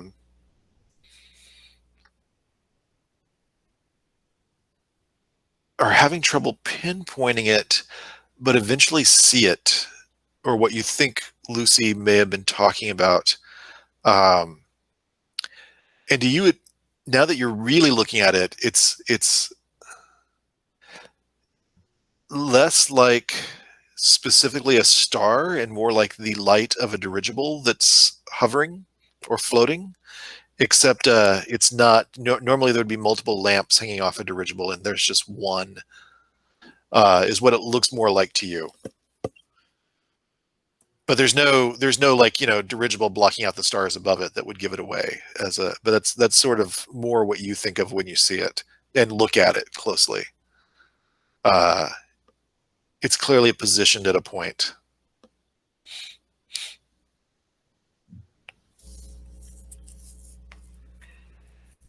Okay, I mean, I think Anam would clearly be. Anam has no real love for the people of the the Archon, and kind of also would be suspicious that somewhere behind all of the kind of apparent subterfuge and infiltration, that my aunt is probably also somewhere kind of pulling some strings.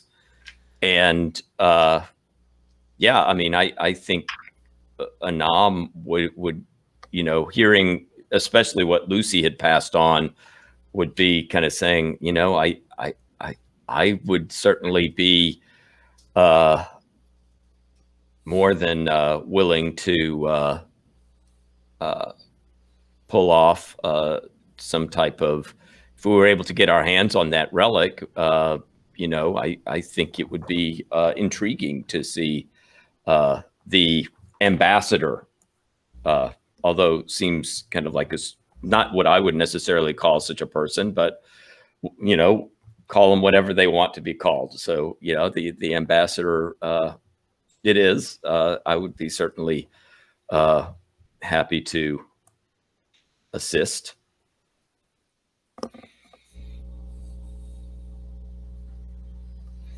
Richard, am I right in thinking that Lucy only has one spell per day since their first level?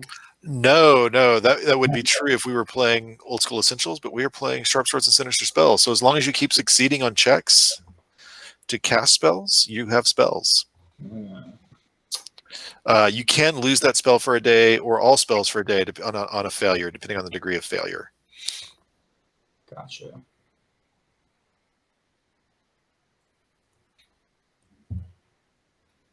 And Anam, I think with that information from his Zelt, has some idea of where the relic is. I mean, he would let you all know that it was going to be in the vault, which would have been tricky, but apparently Hector thinks it's safer to keep it in his room. So we know where. We don't know where Hector's room is exactly, do we? No, actually, it's not hard to find that. People probably wouldn't tell Lucy per se, but the rest of you wouldn't have a hard time finding that. Servants know who. Servants and the people who make the stewards and people who make the room assignments would know that information. So Lucy could do recon from outside the room, like literally outside, fly up to a window and see what they can see. Anything else people would like to do for recon related or get in position related or? Yeah, I think Noman might try to approach one of the people that would do kind of like the cleaning of the rooms, that kind of thing. Because I think that I probably still look like a squire, so I could probably BS my way to be like, yeah, I need to get something. So you want to see if they will open that for you? Yes. Okay.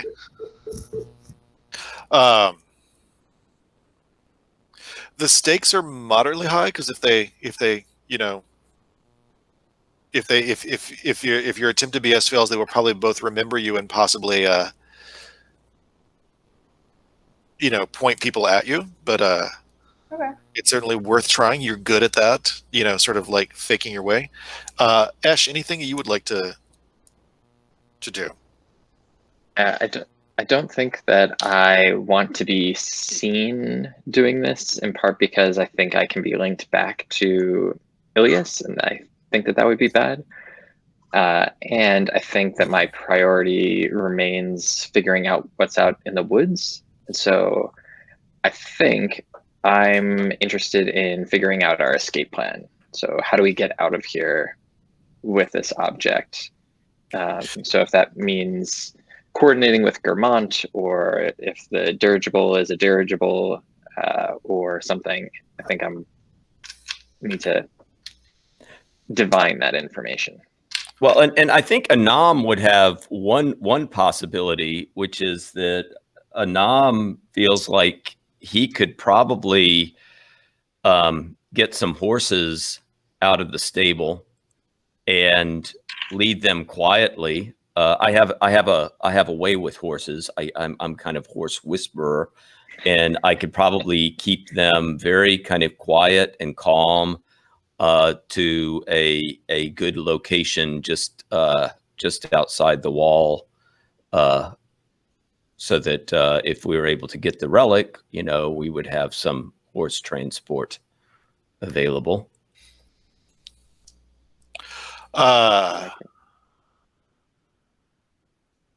So I will check on you in this way.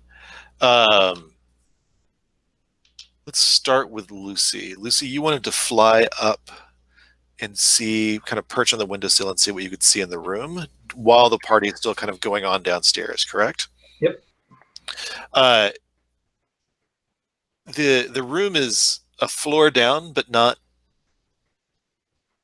otherwise terribly far off from Anam's room, but past a corner where the nice big window looks out over the gardens rather than the stables.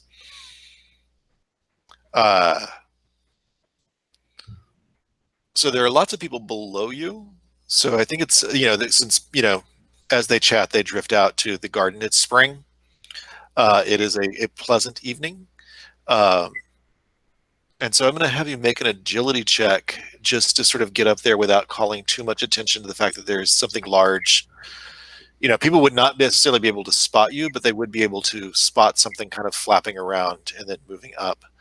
So why don't you make that agility check for me? Before I do that, can I attempt to cast my supernatural... is it supernatural reflexes? Yes. Cool. Why don't you make that willpower check? Difficulty 1. Oh, I rolled a 19. Oh no! Now you have a luck score, correct? Let's check. I think so. Yes, you do. Yeah, what is your luck die? that's a good question. Let's look. D8. D8. You could step that down to a D6 and roll again Okay. automatically. What is your willpower? I have a 5. A 5. Or sorry, no, Sorry, willpower. Yeah, willpower is 12. okay. So you're going to step your if you want to roll again, you can step your luck die down to a D6. And then do you want to make that roll again? Sure. All right. Let's re-roll that 20. 7. Nice. Okay. You are taking on quite agile aspect. Why don't you make that agility check now? And you'll use a positive die or add advantage. So you'll roll twice and take the one that's best for you. Okay.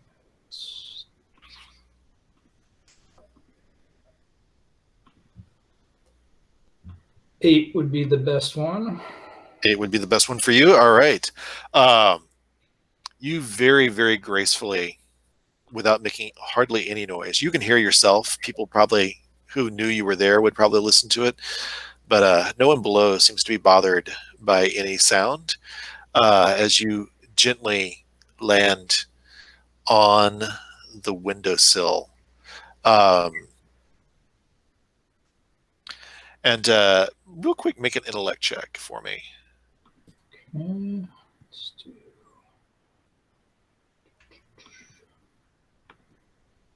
And you can do this with a positive die. Okay. In that case, let's do... So 11. Is that equal or under?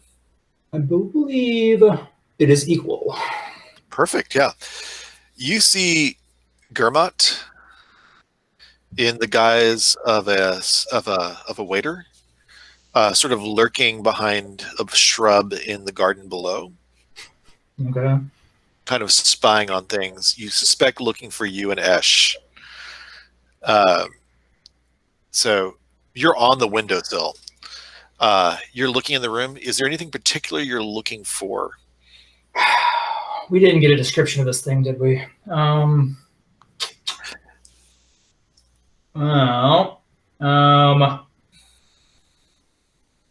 I guess I'm looking for something. I don't know. So it's too big to be on their person. So I guess something big and garish. Something the size of a bread box? Sure. You are... The room is almost absurdly tidy, and there are chairs set out. It looks like Hector is planning to come back to the room and entertain people this evening. There are a few candles and electric lanterns lit that suggest that Hector is planning to bring back people into this space. And there's definitely like spirits, some dessert wines set out. There is a small space set up for some sort of musician or singer. So you suspect Hector is planning to entertain people into the evening, about maybe 6-7 people, though you know that for some absurd reason, humans always set up more chairs than they're expecting guests. But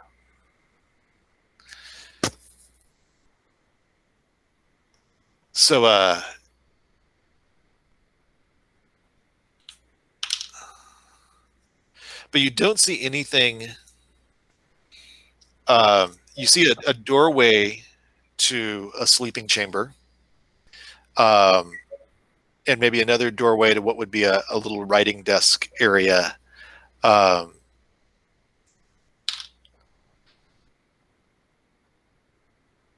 And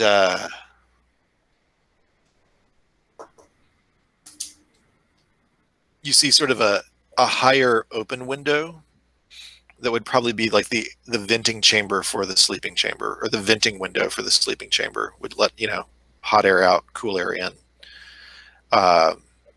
type thing. Do you want to check and see if you could open? Yeah, the window is probably latched from the inside, but you could try to figure out a way to do that. You could also just try to crack out one of the window panes if you would prefer to get in this way, or you can report back, because I want to check in with Noman. And Noman, you were going to make a willpower check to see how casual you sounded when you asked if you could get into Ector's room.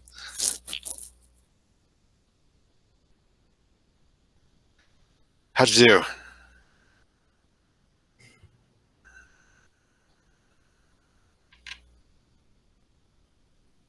And you're muted, sorry. Yeah. I got an 8, and Nice. my willpower was a 14. So Nice. I succeeded. You might have been a little worried that this would sound sort of intrusive and suspicious, but the steward immediately looks back to you and says, "Is this about the reception we were only just told about that he's hosting?" Yeah, you know how he gets.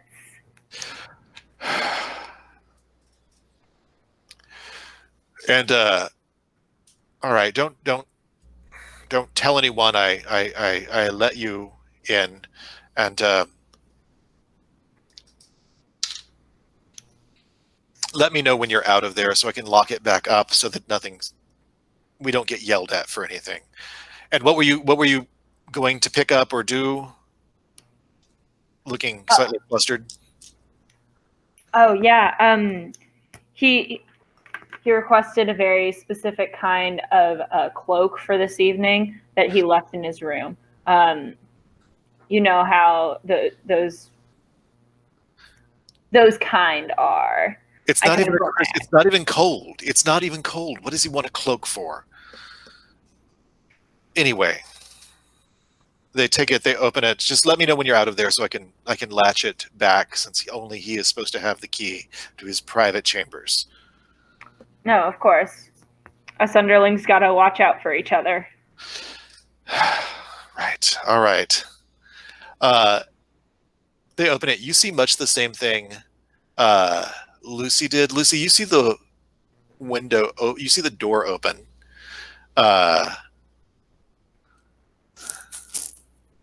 And you slide on in, you see Noman walk in. And the door closes behind Noman. Noman, you see exactly what everybody else saw, or what Lucy saw. Anam, what were you up to? Planning?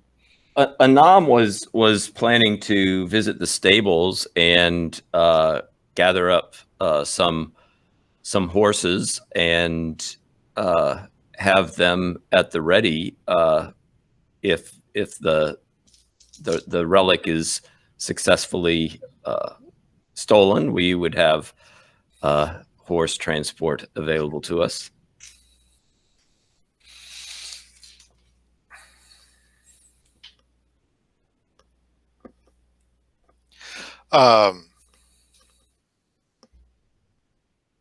And what were you were working on this kind of out plan too, as well? Maybe I'm looking for Germont. Yeah, Germont definitely finds you in the garden and just sort of gestures to a little vial around their throat that you would suspect is the antidote for whatever is keeping Torque asleep. Can I ask Germont, are there others of you here? You said there are others. Are there more vials that we need?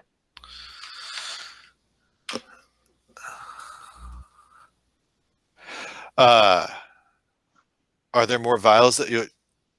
You only asked for torque. Are you naming new conditions? I give the dirtiest look that Esh can possibly give. And I say, not at the moment, but I'm don't sorry. find yourself in a position where I need to renegotiate terms. An agreement is an agreement. Pray I don't alter them any further. You, what? It's just a story I heard once. What's the best way out of here? Where should I meet you when you have the object that you can present to the ambassador? We will make our way outside the walls. Ah, very good. I will meet you there. Isn't the best way out just to tell people you're going down to town? No. Usually when we No. spy on the castle, everybody is just like, I'm going down to town. Mm-hmm. Yep. That's not how we're going to do this. I look over to Anam, because I think Anam's there. And I just sort of like, is that what we do? Should we do that? With a wink. But I don't say anything. So I'll meet you outside the walls. You'll have to get out of the walls yourself? Do you...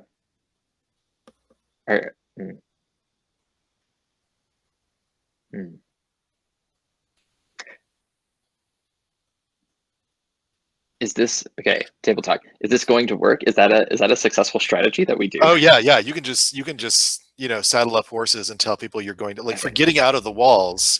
Saddling up horses and telling people you're going to town is fine. I mean, it might raise eyebrows that you're leaving a party, but it's not like that's an unusual thing for people in the castle to just go down to town. I mean, many people come and go from the castle all night. So, then yes, that maybe that is the best course of action, Gramont. But we'll see. We'll play it by ear. Do you have ears? Big cat ears. That's ears. When you it's weird because when you ask and look for them, they're there. But if you don't think about them, Gramont looks like a servant. Nice.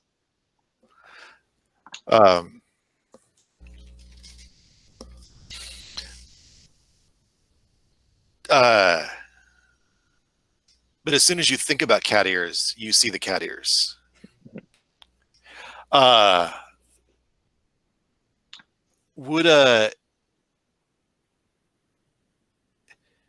Noman, Lucy, are you going in to assist Noman? Noman, are you letting Lucy in to kind of look for the item? Or what's you think Lucy's outside, or are you going to try to do it quickly yourself? No, I think that if Noman sees Lucy, I think that he'll kind of wave and then go let him in, or her in, them in.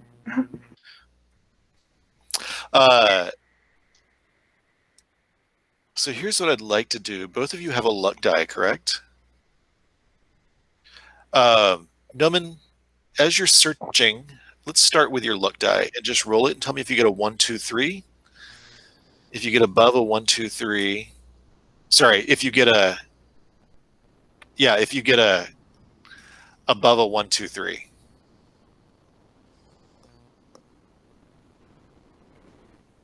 Tell me if you get a 1, 2, 3. In other words, sorry. So my luck die is a D8, and I got a 7. Nice. That went to the floor, so let's just reroll.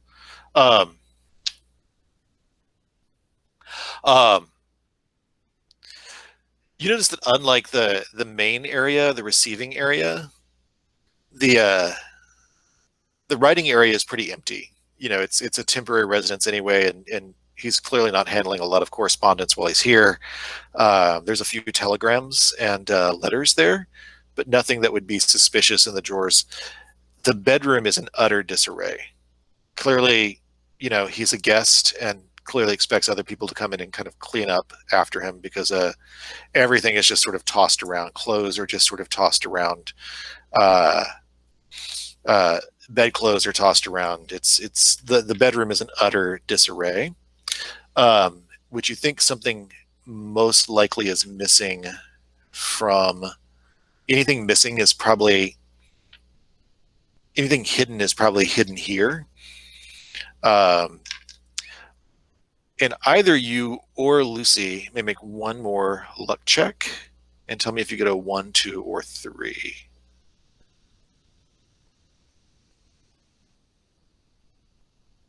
Either you or Lucy, and I think you have a D8 and Lucy has a D6, correct? Yeah, go for it, Laura. So it may be best. Oh, okay. All right, I got a 2. Nice. All right. You uncover. So your luck goes down by a D6. You uncover kind of a hidden box, and inside that box is clearly something very important. It's tightly locked, and you hear a fumbling at the latch of the door to the main, like where you entered. Oh, okay. I thought you meant of the box, and I was like, oh. Yeah, no. The box clearly contains something precious. You suspect that missing. There's things clearly labeled as like jewelry and things like that. This is kind of not labeled, but like clearly containing jewelry and things like that. This is clearly containing an object. But it is latched, and you hear a fumbling at the front of the door, like someone is unlocking it. And you hear somebody yelling, "Sir, sir, sir," and you recognize the steward's voice who let you in. Yeah, I think I'm gonna quickly grab like one of the cloaks that I'm assuming is like strewn across the floor, and kind of wrap it up and cover the box with it. What are you doing with you and Lucy? I kind of look to Lucy, and I'm kind of like motion my head out the door or out the window. Lucy, are you taking flight? Yeah. I think since I witnessed all those people below last time, that maybe I'll try to like stay as close to the wall as possible and like try to go up like onto the roof or something.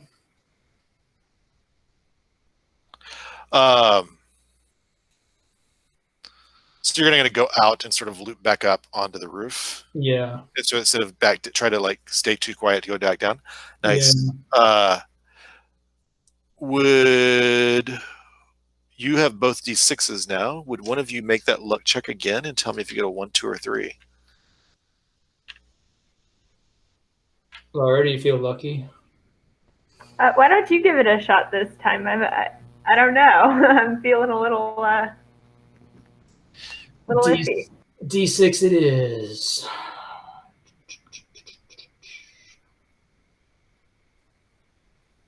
I got a 3. Oh. That sounds great. Your luck goes down to a D4. Okay. And so as you take off out the window, the door opens behind you, Lucy. And you hear, and where were you as Lucy was taking off the window, Noman? Approaching the door, I assume, with the cloak and lockbox. Hector opens the door, and the steward who let you in is standing behind Hector. Hector looks surprised to see you and is starting to say something. What would you like to do? I think that Noman is going to kind of go into the kind of like humble, not really sure how to act in front of such a greatness speak, and is like, "Oh, sir, I came with your cloak as soon as I could. I'm sorry." But the box is wrapped up in the cloak, correct? Yes, but I'm not giving it over just yet. I'm assuming he's going to yell at me. What are you doing here? Who are you? You sent me here to get your cloak just before dinner started. I'm sorry it took so long. It was really hard getting here. I don't remember you. I get that a lot. Not many people remember me. Are you a keep servant? Hand me my cloak. That's my cloak. Hand me that. No, that's not your cloak. That's my cloak.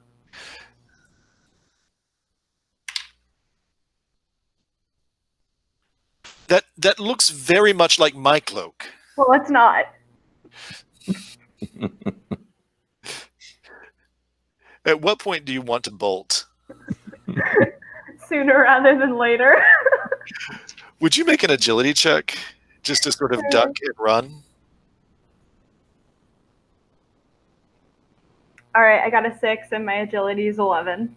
Nice. Okay, good. Like you just go straight past Hector and the steward and bolt down the hallway. I think I'm yelling behind me. It's my cloak, I swear. And Hector is just starting to yell out about like a thief and burglary.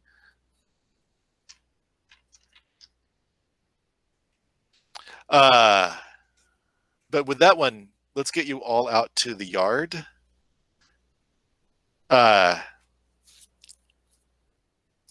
With that agility check, I think you can beat the cries of burglary to the yard and take off on a horse if that's what you would like to do, Noman. If that's cool with you, is that what you were aiming to do and where you were aiming to meet up? Yes. Let me see. You get outside the castle. You see Gurmot like wave what looks like a candle, but then doesn't have anything in his hand. It looks like a little flash of flame, but doesn't really have anything there. And then you start hearing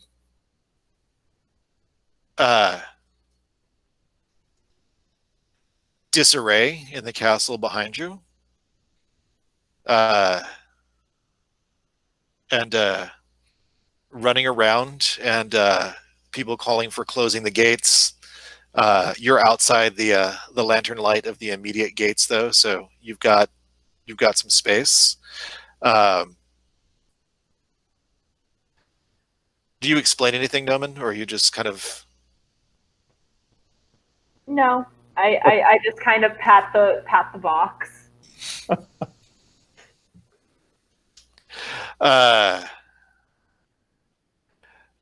Anything you want to ask Gurmot before he leads you into the woods?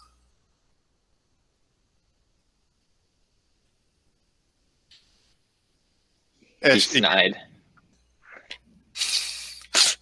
I'm just going to say, we retrieved the item. The condition it's in, or the pursuit that it is under, we're not a part of the terms of our deal.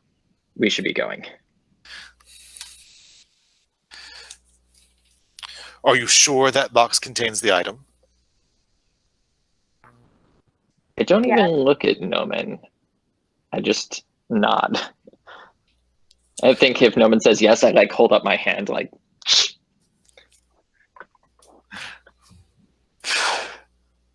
Gurmot will lead you into the woods. I won't take you through a woods trek since we have about 10 minutes left. And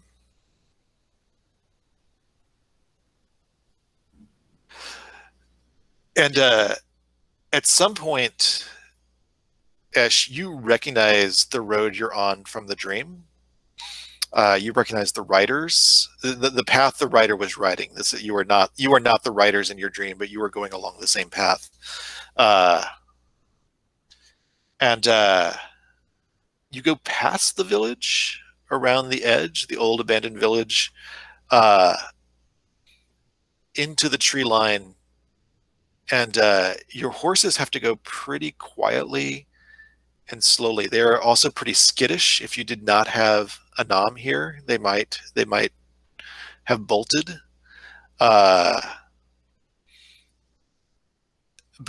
you get to the graveyard, and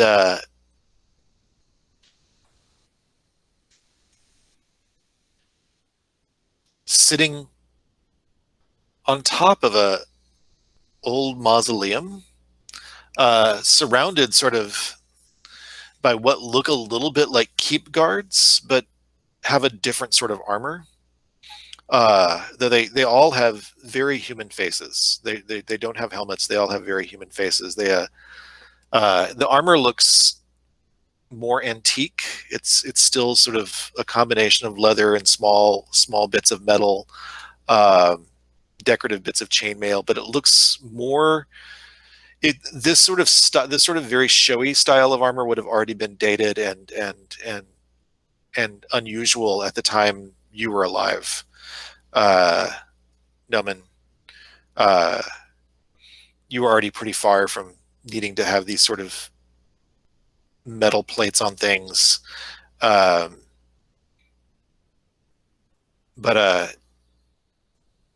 even then you were seeing like older pieces of armor that had sort of decorative plates on things, but certainly even older than would have been around in your knight's time.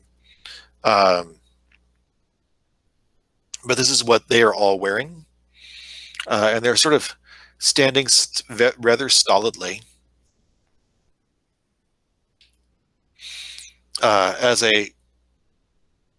you see one of the cat-like people sort of sitting kind of on top of an old mausoleum, and addresses Gurmot and asks if Gurmot has the object. And Gurmot gestures to you. Definitely anime cat ears. I'm just seeing that now. Sorry. For the viewers at home, we have a back channel, so of communication. But yes. Gurmot gestures to you, Esh.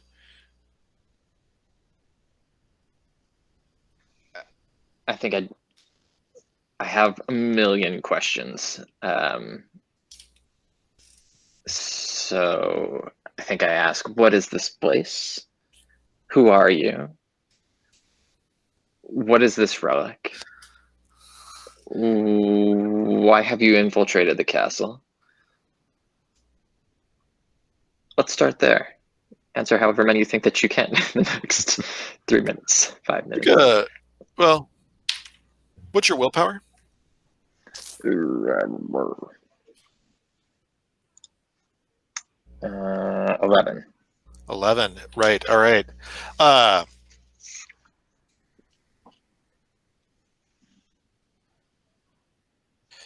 we sure that's the artifact gesturing at the box? Again, I just nod. May I see it at least outside of the box?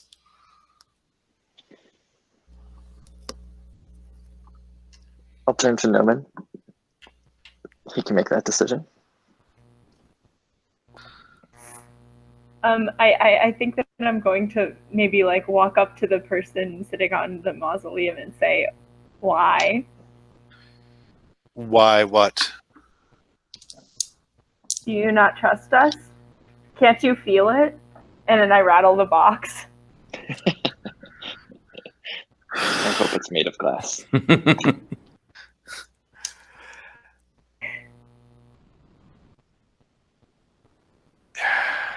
Please don't do that. Why? Why do I want to see the object that I negotiated with you to bring to me? I think you should answer my friend's questions. Otherwise, I think that we might have to keep this box. It's very nice. I will put lots of... Well, I don't have much.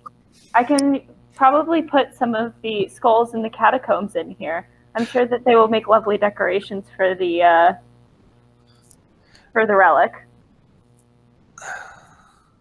Because we entrusted that to Barrow Keep as a sign of our alliance and allegiance, and they traded it away.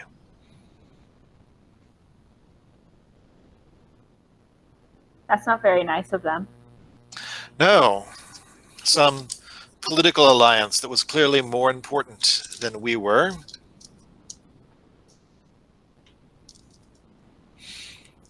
Terribly. Who are you? I'm the ambassador. What does that mean? There are lots of ambassadors. I represent the woods.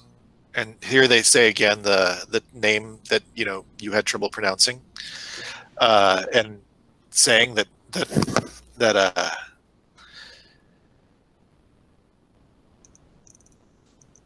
I represent the woods to Barrow Keep. Ooh. I think that Noman's going to turn to Esh and kind of like look questioningly, see whether he should open it. I wave my hand. Let him see. I'm assuming that this box is locked. This is out of a. It's clearly latched from the inside, but like most things, once you get a safe box somewhere that you can open it, it's not going to be like a. Yeah. Okay. I think that Noman maybe struggles a little bit with it, but eventually opens it up and reveals. Once you sort of like get a side knife or anything that you use to open it, it's got another sort of intricate box inside it that's carved out of sort of what looks a little bit of like a cross between wood and bone. It's got some very intricate patterns carved into it.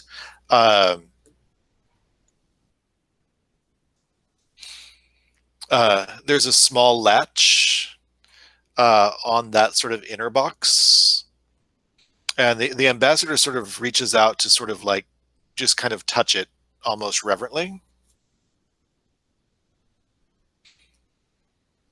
Noman, do you allow that? Yeah, I don't know. I think that Noman might like just kind of pull it back and say, "Look with your eyes, not with your hands."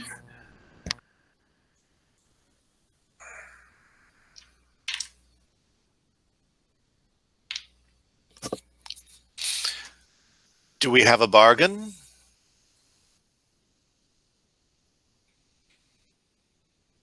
Looking at Gurmat, who has the little vial. We have returned the box. Or you return the box, we return your friend's consciousness.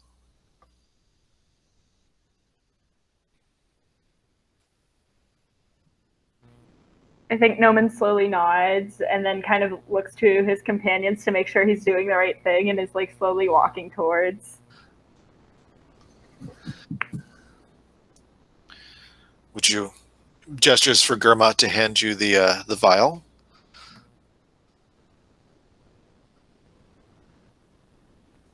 Yep, and I think we make the trade-off.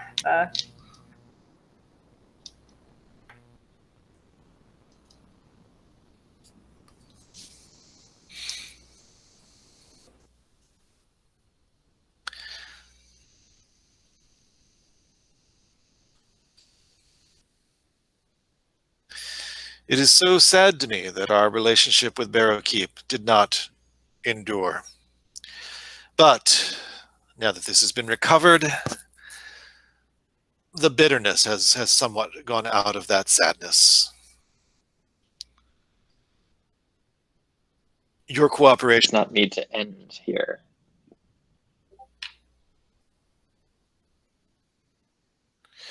Oh, does it not? In fact, it would seem from my companions and I that there's a great deal of interest in maintaining a connection with you and your people.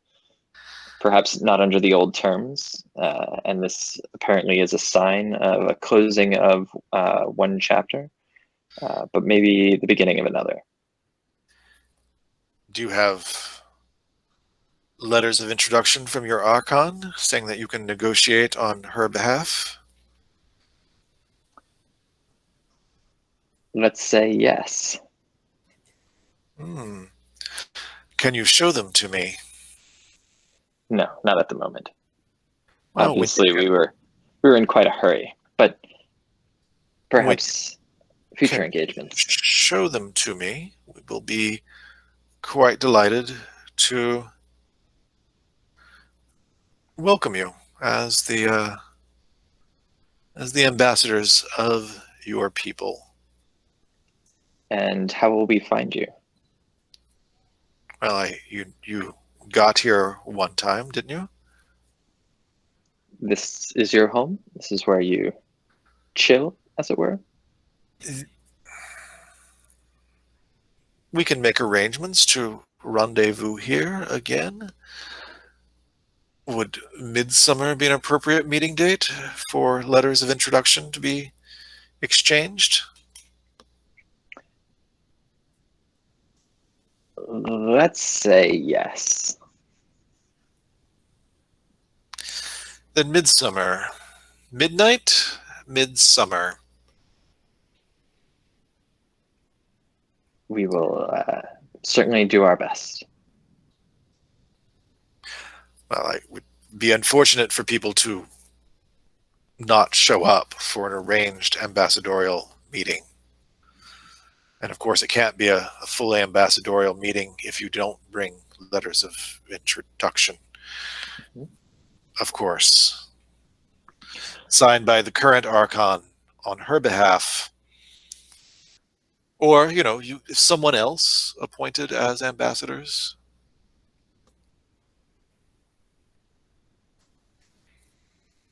Be here. Of course. I'll send Gurmut to guide you again. And I think Anam would want to step forward to the ambassador and, confirm that, he is also looking forward to, meeting again at midsummer. And he says, holds out his hand to shake the ambassador's hand and says, and there will be, I am sure, some additional information, some additional overtures to supplement this letter of, or this gesture of introduction that we have already made to you. Now, what the others probably would not see is that when he's shaking the hand, he's passing the ambassador something. And what he's passing to the ambassador is the bracelet that has his family's insignia on it, so that, he would be kind of perhaps picking up on some opportunity at some future episode to make some overtures to this ambassador and his group that would be beneficial to both him and perhaps to my family. Lucy, anything you want to do before people are sent away? By the way, did you come via horseback or did you fly? Oh, I flew. I kind of imagined that I was not so much flying as kind of like jumping between tree limbs and gliding like through the forest.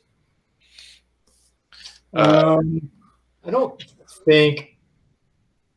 No, Lucy's got nothing to add.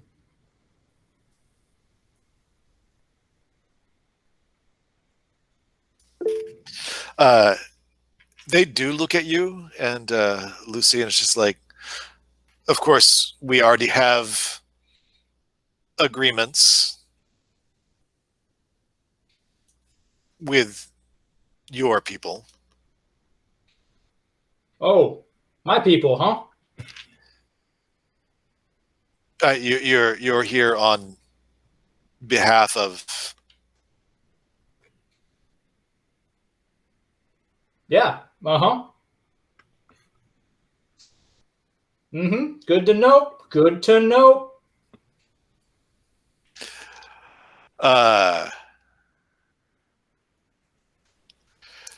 And with that, I think Gurmot will get you back to the castle about dawn, which is really good for you, Noman.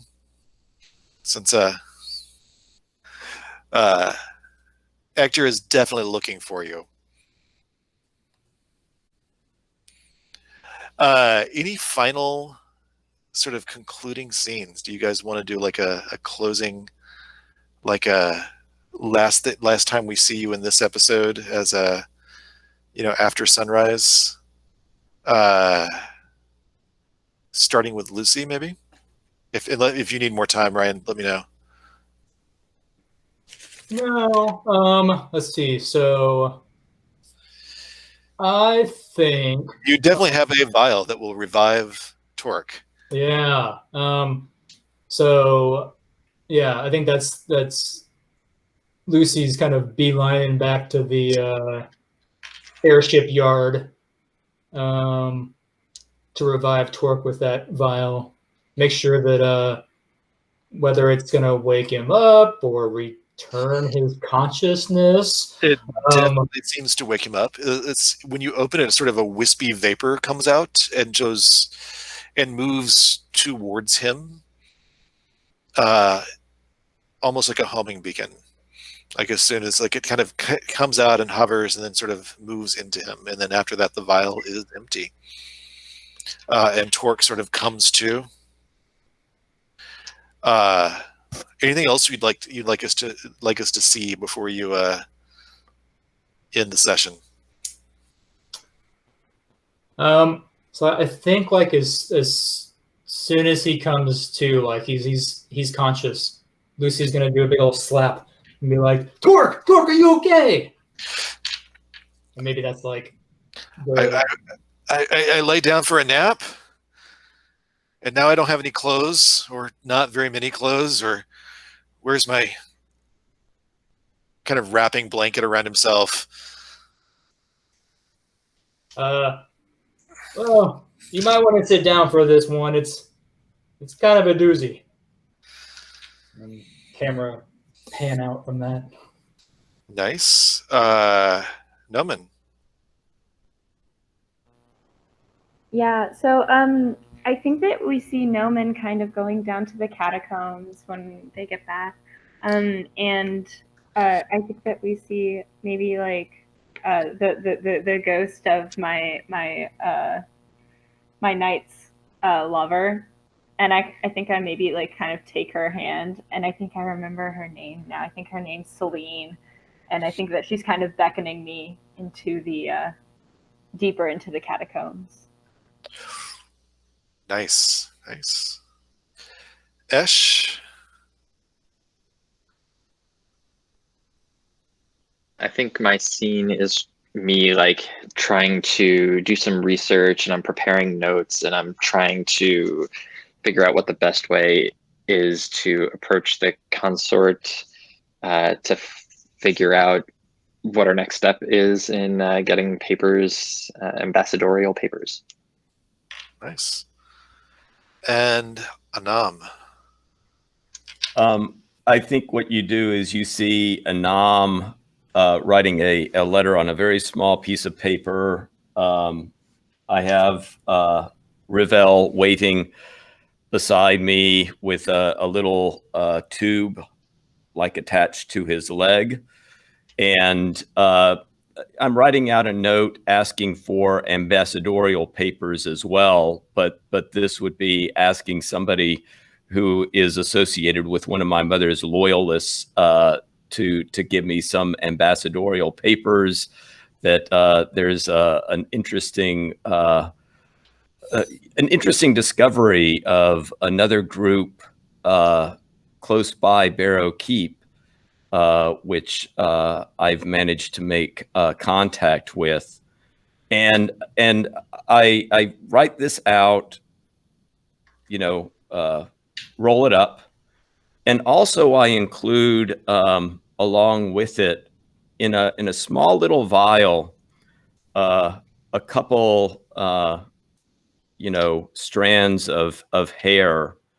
They're strands of hair that I took from the ambassador when I was shaking the hand, so that I have like those pieces of hair in there as proof of this ambassador that I have contacted and who is now kind of arranged for a meeting on Midsummer. Nice. All right. Thank you, everybody. That was fantastic. Beautiful. I think before we do just like a final round of stars, if you guys have time, if anybody needs to run off, I apologize for going over.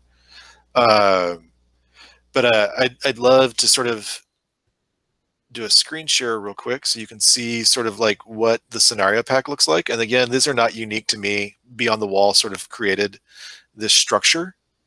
And these are not final layouts or proofed or anything like that. So does that sound cool, Robbie? Yeah, that's all good. right. I'm going to present a specific window. And where is that window? There we go. So the scenario pack is called the Wildwoods Ambassador. And there are kind of a brief introduction to the scenario about goblins in the woods. And then there are signs and portents that each player gets based on the playbook they're playing. And some things they can test for to kind of get more information from that sign or portent. There's always a celebration feast coming. There's always a person who has gone missing. There's always an attendant, and like you'll see that for that attendant, for the person who's gone missing, it's always from the NPCs that have been generated in character creation, blanks for to fill in. There's always an attendant or ally who has been replaced by a goblin spy.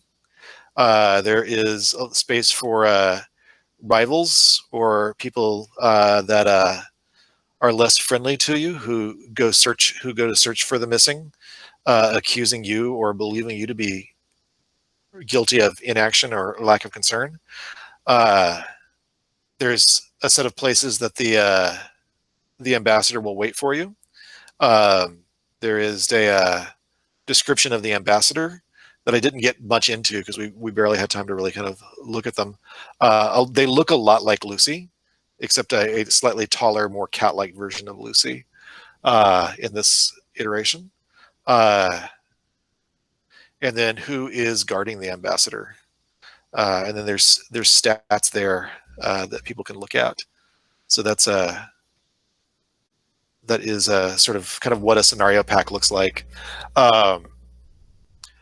I guess I'd love to do a round of stars to see sort of what stuck out for you. Kind of doing wishes seems, counterproductive since our last session, but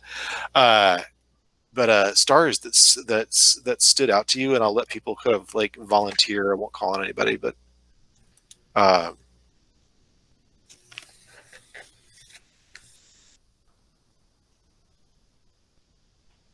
mean, I can start off. I mean, I liked a lot of the role-playing scenes that we got into. I thought that those were very nicely done. They were fun. I mean, I think both in terms of the interaction between characters. I mean, really, right from the get-go, with Esh and Lucy kind of dealing with the revealed spy, and I kind of also like the kind of spirit of whimsy that was present, even as we had all of the kind of subterfuge and intrigue that was going on. That there was also this kind of whimsical spirit to it, which I think was a lot of fun. No doubt was why this was such a successful series, right, when it hit the TV. that kind of quirky sense of humor, along with some of that kind of nice kind of more serious intrigue that was going on.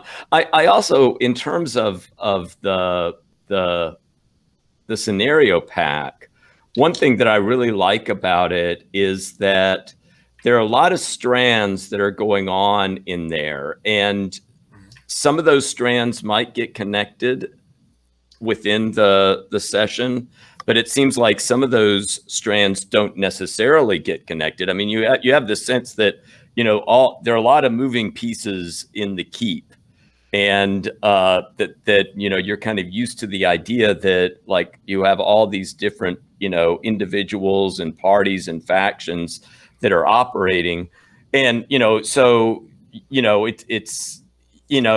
it becomes a very kind of complex kind of moving machine that's going on. And I like the fact, I mean, it adds to the kind of mystery that you don't really know necessarily how everything necessarily is connected. And some things may, in fact, not necessarily be connected to what you're exploring. But then I mean, I would say that if you were to kind of carry on the game further, right, some of those strands could kind of be easily brought back into play in various ways, and those strands that get introduced in one scenario pack, I think probably could easily then get kind of wound into another scenario pack, right, or further play that would be going on in a subsequent session. Anybody else for stars? I'll go. No, I really like how we furthered these characters just in this short amount of time. I really kind of like the cartoonishness of Lucy. I think that's just so great. And then Ash just like really propels the story forward, and I really liked that. Aaron, you gave a lot of strands for people to latch on to, and that was really great. And then that I'm blanking on your character's name. I'm sorry. Anam, that's what it is. I just really liked how you, at the end, you kind of like slide in these like little like, and I'm also taking away the ambassador's hair. So I thought that was really great. And then I just really love the setup of this whole game, how replayable it is, and just like how easy it is to just sit down, create a character, and run. I think it's really, really well designed and great fun. Thank you for running this. Well, thank you. Thank you for playing. Ryan, I think you were putting your hand up. I didn't want to cut you off, but it looked like you were maybe putting your hand up. But did you want to go next, or? Yeah, I mean, I don't have. So my no, don't apologize. So I don't have like a traditional stars. I think kind of what Lara said, I think encapsulates and what Robbie said in terms of like the role playing elements of the game. Like everybody was a star. It was awesome. But to kind of play off what Robbie and Lara have been saying about the kind of the scenario pack, and also some of the stuff we said last time about kind of just the character creation, like thinking that the reason we're here is to kind of talk about how this can be beneficial for educators. I don't know because I've not tried it, but I think those types of things are the kinds of things that if you want to use a role-playing game in the classroom that you need to be thinking about, because having the students feel like the choices they've made have stakes, just like at the game table, right? Like your players want to feel like their choices have stakes. Like your students want to feel that too. And so things like that, the way the character creation is set up and the way that the scenario packs work, I think thinking about those types of things like you've done, Richard, for Barrow Keep, like that's the kind of stuff that we need to be thinking about if we want to do role-playing games in the classroom. Because it just, those types of things really make the players feel like their choices have meaning. So that's my non-traditional star for this game. Thank you. Aaron. Excuse me. Yeah, adding to that, I think that the game is just very well very cleanly structured, right? Like showing us the pack where there's going to be this kind of scene, there's going to be this kind of scene. There are these other relationships. We don't necessarily need to explore them, but they are there to dictate if, if a PC moves off in a different direction. And yeah, I echo, going last for stars is always hard because you just have to echo everybody else's comments. Everybody was great. We did great. I think that this was a lot of fun. A lot of suspense still built in. I like that there are threads that if we were to continue, something to follow up on. We never found our lost souls. But I loved the, I did very much appreciate Robbie's move at the end to just be like, and now for a different thing. Let me bring my family back into this exchange. I thought that was fantastic. But yeah, everything was great. Yeah, I stars to all you guys for really kind of grabbing on to the cunning and kind of counter spying and negotiating of that. It was a lot of fun to play that out, and you never didn't feel like teenagers or older teenagers, but it definitely sort of felt like you were getting into the conniving portion of it without necessarily being anti-heroic. Sorry if you were going for anti-heroic. But yeah, thank you guys. Are there any questions? Anything you guys want to ask about, talk about? I don't want to just keep you all afternoon, and I have to go in a little bit too. But anything you guys want to bring up, ask about, talk about? We talked a little about the playbook structure last time, but one of the things I was thinking about is that with this scenario pack, I mean, you do have. There's some kind of investigation that's going on, and there's some aspects of mystery that are going on, and I with some of those types of scenarios, you can sometimes hit dead ends, or you so much hinges on one roll sometimes, and the roll doesn't go well, and then it's like, what do you do? But I feel like with this one, I don't think we would ever hit a dead end. And I was trying to think about, well, why is that? But I think a lot of it is that, I guess the one exception was when Lucy and Noman were kind of going through the room where they were actually trying to find an object. Aside from that, most of the mystery had to do, it had to do with encounters with non-player characters and things like that, and trying to kind of get information from them. I mean, and I think that becomes a kind of a nice way to have a kind of a scenario that involves some investigation and mystery. But when it also was involving these other kind of characters, you may not get the full story from the other characters, but it always has a sense that there's kind of forward momentum that's happening. I did feel like in retrospect, we probably could have done a better job of getting some knowledge about what exactly the relic was. And we never did find out what was in the other box, did we? Right? That what was rattling around in that other one. But that would be for another episode, perhaps we would, have revealed what was in that other box. Yeah, I think one of the things that will definitely go into the GM, like, I hate to call them instructions, the GM toolkit will be like generally you don't make people roll to find information. You make people roll to get information subtly and without consequences for finding the information. Right.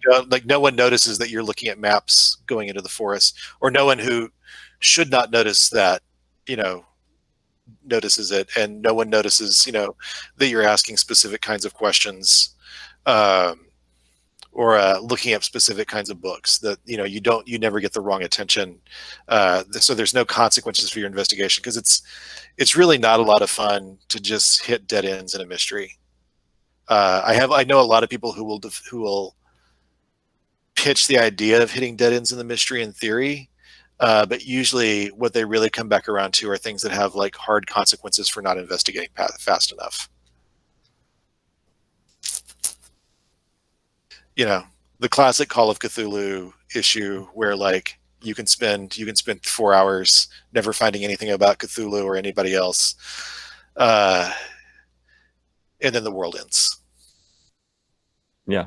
Well, and the other thing is that with this one, it's not just the mystery, but I mean, I think it's also pretty open-ended as to what the players would decide to do as a result of that. I mean, I could see this going on.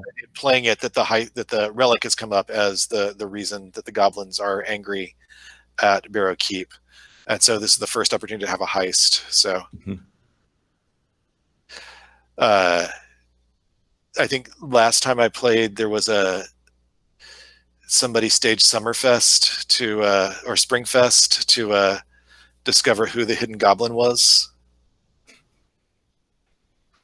So they on one day announcement stage a festival to find out who the hidden goblin was. So that's also happened. So there's not a lot of like preset things you must do or preset goals that you must follow along with. Most people end up vaguely more sympathetic to the goblins than they do to other people, but you know. Hey, Richard, I'm kind of curious since you brought it up, like what kinds of, and I'm interested in this for a very selfish reason because of, I think that, again, as a group of educators, I think that there's a lot of overlap between being a GM and being, a teacher. That you're doing lots of similar things. So I'm like, what other kinds of stuff would you be willing to talk about in terms of your GM toolkit? Because I think like what you just said about, there not being dead ends. It's just kind of like consequences for how sneaky were you or how convincing were you? Like that Yeah. Like, that's really cool. So I just kind of wonder if you have other stuff you'd want to talk about. I think some of it is specific to game systems. So there's, a lot of the GM toolkit will be like, if you're playing old school essentials, which is D&D BX, that you can't do traditional BX experience. So you need to have a different experience system. And that's a genre thing more than anything else. Like if you want to emulate romantic fantasy or series fiction, there's not a lot of money changing hands in that case. There's a lot about relationships and friendships and political problems being averted and moral choices being made in the sense of, and Ryan, I'm gonna be very amateur right here, but like, ethics choices being made that where you're weighing outcomes against principles. So those are kind of the backbones of romantic fantasy, that they have adventure and they have, fights and they have times where you need to be very clever, but they're very much about sort of coping with friendships, relationships, and principles versus outcomes in very principles, outcomes, and goals. And they definitely have a significantly less black and white approach to ethics and morality in romantic fantasy. So it's really hard to like talk about alignment there. So if you're running with BX, there's several things you have to do to alter. If you have to alter in BX, it's really easy to rip out alignment out of D&D BX just because it's always been easy to rip alignment out of D&D. There's not a lot that hinges on alignment, and very little in a Barrow Keep setup that would hinge on alignment. It's a little bit harder for people to get their heads around ripping out the experience system.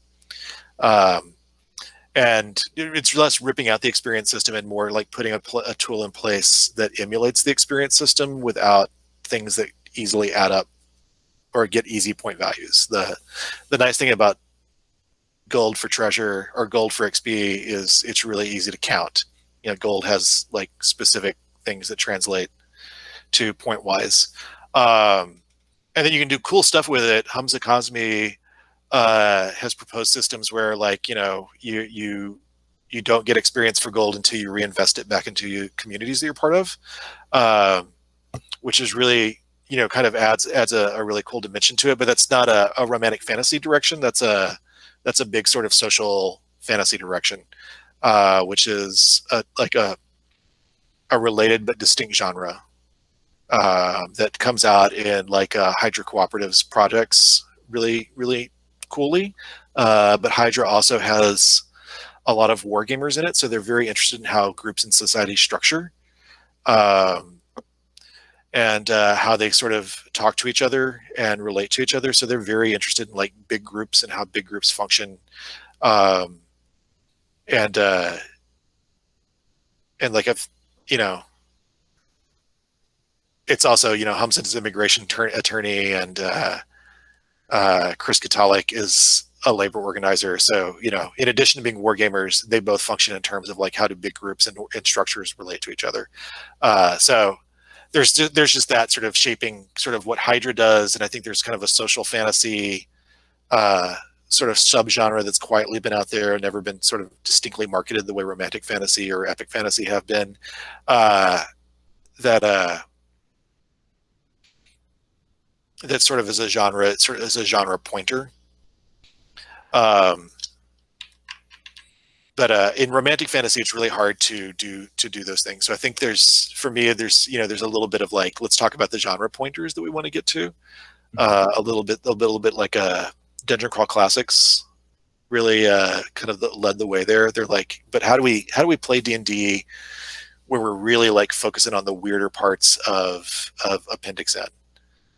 Like that's the whole point of like Dungeon Crawl Classics, and that's why Dungeon Crawl Classics is in so many ways not taking like old D&D as its starting point and then really pushing hard at pulp weird, which a very specific pulp subgenre, and then as seen through sort of heavy metal art. Pulp weirdness as seen through heavy metal art is sort of, and let's be honest, acid. That's pulp weirdness as seen through heavy metal art and acid is the DCC genre, and that's sort of been a little bit of an inspiration to me. Just sort of like they're not trying to shape narratives per se, so much as trying to shape aesthetics and sensibilities, and then let narratives emerge out of sort of putting people into those volatile situations with those aesthetics, which is kind of where I've been going. So I don't know if that answered your question. Sorry, I was rambling.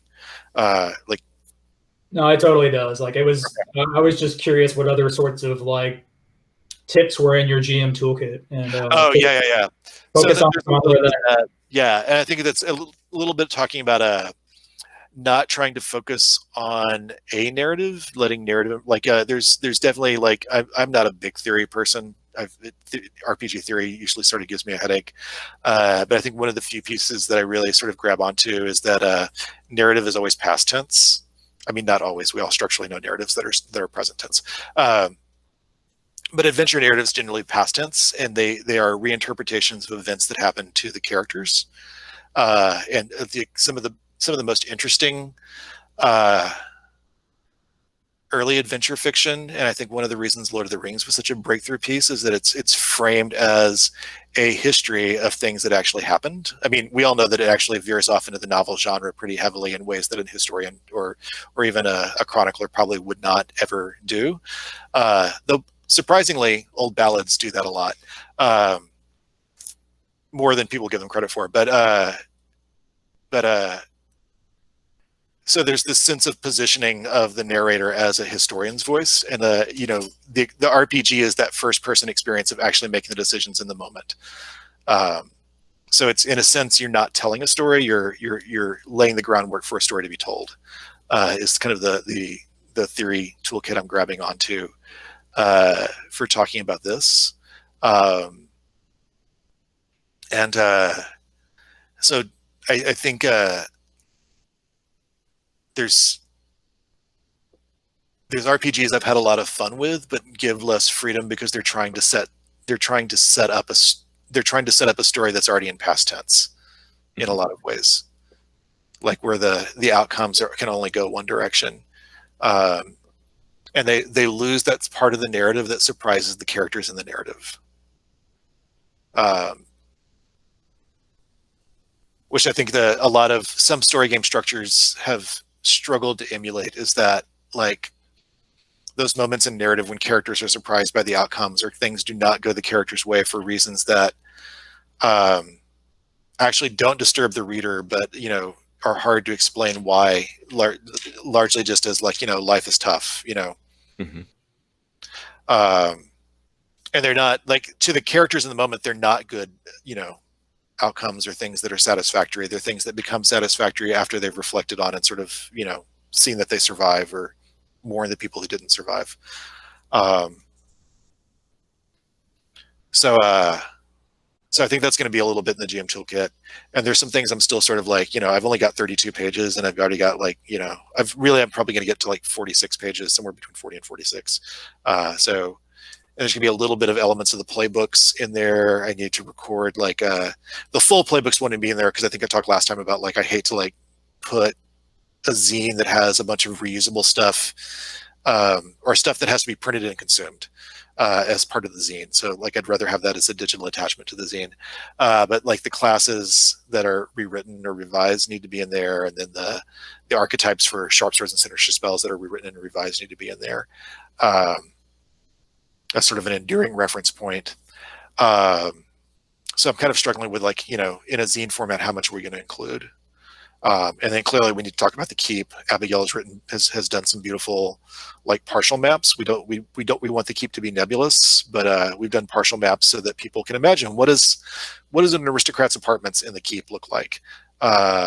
We do a lot of political scenes that are set in aristocrats' apartments, and there's a lot of like breaking in to aristocrats' apartments. And I feel like even if they're not necessarily like scale is not super important, but people should have an idea of like, I don't know, maybe I hate to put people in that. And then there's maps of the Old East Tower so that you can put something there. There's maps of a tomb complex in the catacombs, since catacombs are old and they go way down. There's various tomb complexes like at the lower level, so there's a map of a tomb complex, and there's stuff like that. So that those will be in there and be a little bit annotated with some information. So I like to have reference points for people who are coming at it with a little less, or just people who like love the genre, know the genre, are really into it, and they're having an off day and they're just like, I don't know, there's a closet somewhere, or maybe it's an armoire. I don't know. Stop asking questions. So that like having those kind of easy reference things in there is I think really important. But I think there'll be a little bit of just like we talked about last week about just putting interesting characters in volatile situations. And volatile situations changes by genre. It changes by kind of subject matter. If you're looking at RPGs in education, what constitutes a volatile situation for a philosophy class is somewhat different than what constitutes a volatile situation in a George R. R. Martin novel. But putting interesting characters in volatile situations and then not over scripting how they respond to those volatile situations, I think really sort of the thing that kind of games can bring out. So anything else? I know people have got to go and I've got to go probably in like 5 minutes, but right. Yeah. Well, Richard, yeah, thank you very much for agreeing to do this. I will. Thanks for the invitation. It's been great. It's been fantastic, and it's great to see Robbie and Ryan again, Aaron and Laura. It's been great to meet both of you. So yeah, and I'll if it's okay with everybody, I'll make the record. I'll edit the recording, but make it public, and then I'll put up another. I put one blog post up early this past week, but I'll have another one kind of coming up after I've edited it. But just kind of various ideas that kind of have come bubbling to the surface in my mind. So and with that, if you all want to add anything to the blog post, feel free to reply to it, and I'll kind of add it on to the post. But yeah, I can see Richard, just for you, there are definitely things about this that I'm going to be kind of thinking about, and I've done, and I'm continuing trying to introduce some kind of role-playing elements into my English class, and this has been very illuminating for me and given me a lot of things to kind of think about, and I've no doubt things that I will be unleashing on my students this coming year. And Robbie, I don't know if you know Joe DeSimone, but he used to do tabletop games and training. And I think he would, if you ever just want to have a conversation, he'd probably love to talk to you guys. Probably one of the few professional instructional technology, instructional design meetings I went to where I didn't just leave angry, because it wasn't just a bunch of vendors selling us stuff. It was one where Joe was the key presenter. So, and his name is what? Joe DeSimone, D-E space S-I-M-O-N-E. Okay. And he's really nice. He gets into lots of fights. He'd yell at a fence post. I think this is the most Southern expression that's still in my vocabulary that I have to routinely explain to people in the North. Oh, he can fight with a fence post. But Joe's really sharp, and I think his indications about like video games are not the best direction for going for education and training games. That tabletop games have more contained space, and tend to deliver a little bit more in that kind of time, or good direction. So, well, bye guys. Thank you so much. Great. And, Thank you. Bye. Thanks, Richard.